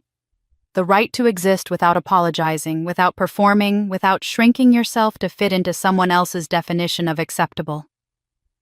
Tears were streaming down her face now, but she made no move to wipe them away. I spent 6 months in that facility thinking about who I'd been and who I wanted to become, and I realized I didn't even know who I was underneath all the roles I'd played. Daughter, sister, wife, victim, villain. I'd been all of those things, but I'd never just been Grace. She looked down at the baby in her arms, and something in her expression shifted to pure tenderness. "I named him Charlotte," she said quietly. "I know it's unusual for a boy, but I needed to. Because every time I call his name, every time I look at him, I remember what a real woman looks like. Someone who stands up when it would be easier to stay down. Someone who tells the truth even when lies would be more convenient. Someone who chooses integrity over approval." My vision blurred with tears, and I felt my whole body trembling. Of all the apologies and explanations I'd imagined, this was something I'd never anticipated. Grace had named her son after me, had turned my name into a daily reminder of the person she wanted to be. "Grace," I managed to say, but she shook her head. "I'm not asking for your forgiveness or your love or even your friendship," she said. "I'm asking if you'll help me rebuild my life. Not as your sister, because I know I destroyed that relationship, but as a woman starting over who needs guidance from someone who understands what it means to recreate yourself from nothing." I looked at her holding baby Charlotte at the small house she'd made into a home, at the vulnerability and strength mixed together in her expression. She'd done the hardest thing any of us can do, admitted she was wrong, and asked for help without demanding anything in return. "You'll work at the foundation," I said finally. "Not because you're family and not out of pity, but because you've earned a second chance, and because the women we help need to see that change is possible even after you've made terrible mistakes." Grace nodded, fresh tears falling, and then we were embracing awkwardly around the baby between us. Little Charlotte stirred and made a small sound, his tiny fist reaching out to grasp my finger with surprising strength. I looked down at him, at this new life named after me, and felt something shift in my chest. Not forgiveness exactly, because some wounds take longer to heal than others, but hope, maybe. The possibility that broken things could be rebuilt into something different and possibly better than they'd been before. 6 months after visiting Grace and meeting baby Charlotte, I stood on a stage in Boston's most prestigious hotel ballroom accepting the National Leader of Integrity Award in front of 500 guests who'd paid significant money to attend the ceremony. The foundation had grown beyond anything I'd imagined, helping over 1,000 women rebuild their lives, and the recognition felt both humbling and surreal. Grace sat in the audience with my mother, both of them dressed simply but elegantly, both of them crying as I took the podium. "Family is where we first learn about power," I began, my voice steady despite the emotion threatening to overwhelm me. "And if we're unlucky, it's also where we first learn about pain, about conditional love and impossible standards, and the exhausting work of trying to earn acceptance from people who've already decided you're not enough. But family can also teach us something more important if we're willing to learn it. True power isn't forcing others to submit to your will or crushing people who threaten your ego. True power is choosing peace when you could choose revenge. It's walking away from battles that would destroy you even if you won them. My grandmother taught me that, and it took me 37 years to truly understand what she meant." The audience was silent, hanging on every word, and I saw women throughout the ballroom wiping tears from their eyes. I spent most of my life fighting to prove I deserved to exist, to justify taking up space in rooms where people thought I didn't belong. And then one day I realized the most radical thing I could do was simply decide I was enough regardless of whether anyone else agreed. That's what I hope the Eleanor Hayes Foundation teaches every woman who walks through our doors. You don't need permission to be yourself. You just need courage. The standing ovation started before I finished speaking, 500 people on their feet applauding, and I felt tears streaming down my face as I looked out at the crowd. Then, I saw movement at the back of the ballroom and my heart stopped. My father, leaning heavily on his cane, was making his way down the center aisle with my mother supporting his other arm. The applause faltered and died as people realized something unprecedented was happening, all eyes turning to watch my parents' slow progress toward the stage. They reached the steps, and with my mother's help, my father climbed them one painful step at a time. When they stood before me close enough that I could see every line, grief and regret had carved into their faces. They did something I never could have imagined. They knelt, both of them, right there on the stage in front of 500 witnesses. "I'm sorry," my father said, his voice breaking on the words. "You deserved a father who celebrated you, who saw your strength and brilliance and was proud rather than threatened. You deserved someone who built you up instead of crushing you to hide his own shame. I failed you in every way a father can fail, and I'm sorry." My mother was sobbing openly now, her carefully maintained composure completely shattered. "I should have protected you, should have stood between you and his cruelty, instead of enabling it out of fear. I let terror make me cruel, let weakness make me complicit. Please, Charlotte, please forgive us." I stood there frozen for a moment, watching them kneel before me, these people who'd spent my entire life making me feel small, now making themselves smaller still. Then I dropped to my knees beside them, eye level at last. "Stand up," I said, my voice thick with tears. "Please, both of you, stand up." We rose together shakily, and I took both their hands in mine. "I forgive you," I said, clearly making sure the words carried to every corner of that silent ballroom. "Not because you've earned it or deserve it, but because I deserve peace. Because carrying hatred is exhausting, and I choose to put it down." I pulled them both into an embrace, and the ballroom erupted. People were crying openly now, strangers weeping at witnessing forgiveness, given freely instead of grudgingly at seeing a family broken by years of cruelty, find their way back to something that might, with time and work, become love. 6 months later, I stood in the doorway of the old family house in Vermont, the keys heavy in my hand, ready to decide what came next. The Vermont house had been empty for over a year while I decided what to do with it. My mother had signed it over to me as part of settling the estate, and I'd spent months debating whether to sell it and erase the memories or reclaim it and make it into something new. In the end, I'd chosen transformation over erasure, hiring contractors to restore the old place while removing every trace of the wedding that had destroyed my family and somehow paradoxically freed us all. I walked through rooms that felt both familiar and strange, past walls that had been repainted in warm colors that invited light instead of the cold grays my parents had preferred. The contractors had done beautiful work preserving the bones of the house while making it feel like a home instead of a museum to appearances. I carried my grandmother's portrait up the stairs to the main sitting room and hung it above the fireplace, her steady gaze once again watching over a Hayes family gathering place. On the mantel below her portrait, I arranged a collection of photographs that told the story of who we'd become. One showed me with Grace and baby Charlotte on the Maine coast, all three of us windblown and laughing at something just outside the frame. Another captured the foundation team on the day we'd opened our second location, 20 women of all ages standing together with expressions of determination and hope. A third was just me and my mother having coffee taken by Grace without us noticing, both of us mid-laugh at some joke I couldn't remember now, but whose warmth I could still feel. I sat at the old desk by the window and pulled out my journal, the one I'd been keeping since that night a year and a half ago, when I'd locked myself away for a week to process my breakdown. My grandmother had always said that writing was how you figured out what you really thought, and she'd been right about that, as she'd been right about so many things. Peace is the truest victory. I wrote in careful script that looked nothing like the frantic scrawl of those early entries. I spent so long thinking power was the prize, that winning meant getting the CEO title or the company or proving my worth to people who'd never acknowledge it. But power was never what I actually needed. Freedom was.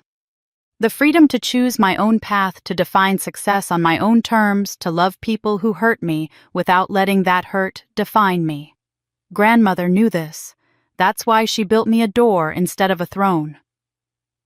I was reading back over what I'd written when the doorbell rang, its chime echoing through the mostly empty house. I wasn't expecting anyone had told only my mother where I'd be today, and for a moment I considered not answering. But something pulled me down the stairs and to the heavy front door, and when I opened it, Grace stood on the porch holding baby Charlotte in one arm and a wicker basket in the other. "Welcome home, Charlotte," she said, and her smile was tentative but genuine. "We brought dinner. I remembered you mentioned you'd be here today getting the house settled, and I thought you might not have eaten." Baby Charlotte reached out his chubby arms toward me, making the grabbing motions babies make when they want to be held. I took him from Grace carefully, still not entirely comfortable with the mechanics of supporting an infant's wobbly head, and he immediately grabbed a fistful of my hair and giggled. "Come in," I said, stepping aside to let Grace through with her basket. "Both Charlottes are always welcome here." We moved to the sitting room where my grandmother's portrait watched over us, and Grace unpacked sandwiches and fruit, while I held the baby and marveled at how strange and wonderful it felt to have family in this house that didn't make me want to run away. Grace sat on the floor in front of the fireplace, even though there were perfectly good chairs available, and after a moment I joined her, settling cross-legged with baby Charlotte in my lap. "He looks like you did as a baby," Grace said quietly, studying her son. "Mom showed me old photos last week. Same serious expression, same way of studying everything like you're trying to figure out how it works." "Maybe he'll be an engineer," I said. "Or an architect like his grandfather." We sat there as afternoon faded to evening, 3 generations of women and one small boy who carried hope in his name, and I realized that this was what victory actually looked like. Not triumph or vindication or enemies vanquished, but simply this: a quiet house, a sister trying to be better, a baby who would grow up knowing that family could be built on honesty instead of performance. The cycle of pain finally broken. And that's where Charlotte's story ends. But maybe it's also where yours begins. How many of us have spent years trying to earn love from people who were never going to give it? How many of us have confused power with freedom, success with peace, approval with self-worth? Charlotte fought for 9 months to protect a company, but what she really won was something far more valuable. She won herself back. This story reminds us that walking away from toxic family dynamics isn't weakness, it's wisdom. That forgiveness doesn't mean forgetting or excusing it, means choosing not to carry the weight anymore. And that sometimes the greatest victory isn't getting what you thought you wanted, but discovering what you actually need. I'd love to hear your thoughts on Charlotte's journey. Have you ever had to choose between family loyalty and your own integrity? What would you have done in her position? Would you have taken that CEO title or walked away like she did? Drop your thoughts in the comments below, because your perspective matters and this community thrives on honest conversations about the complicated realities of family power and forgiveness. If this story resonated with you, if you saw yourself in Charlotte's struggle or found hope in her transformation, please subscribe to the channel and hit that notification bell. We share stories like this every week, stories about real people facing impossible choices and finding their way to freedom.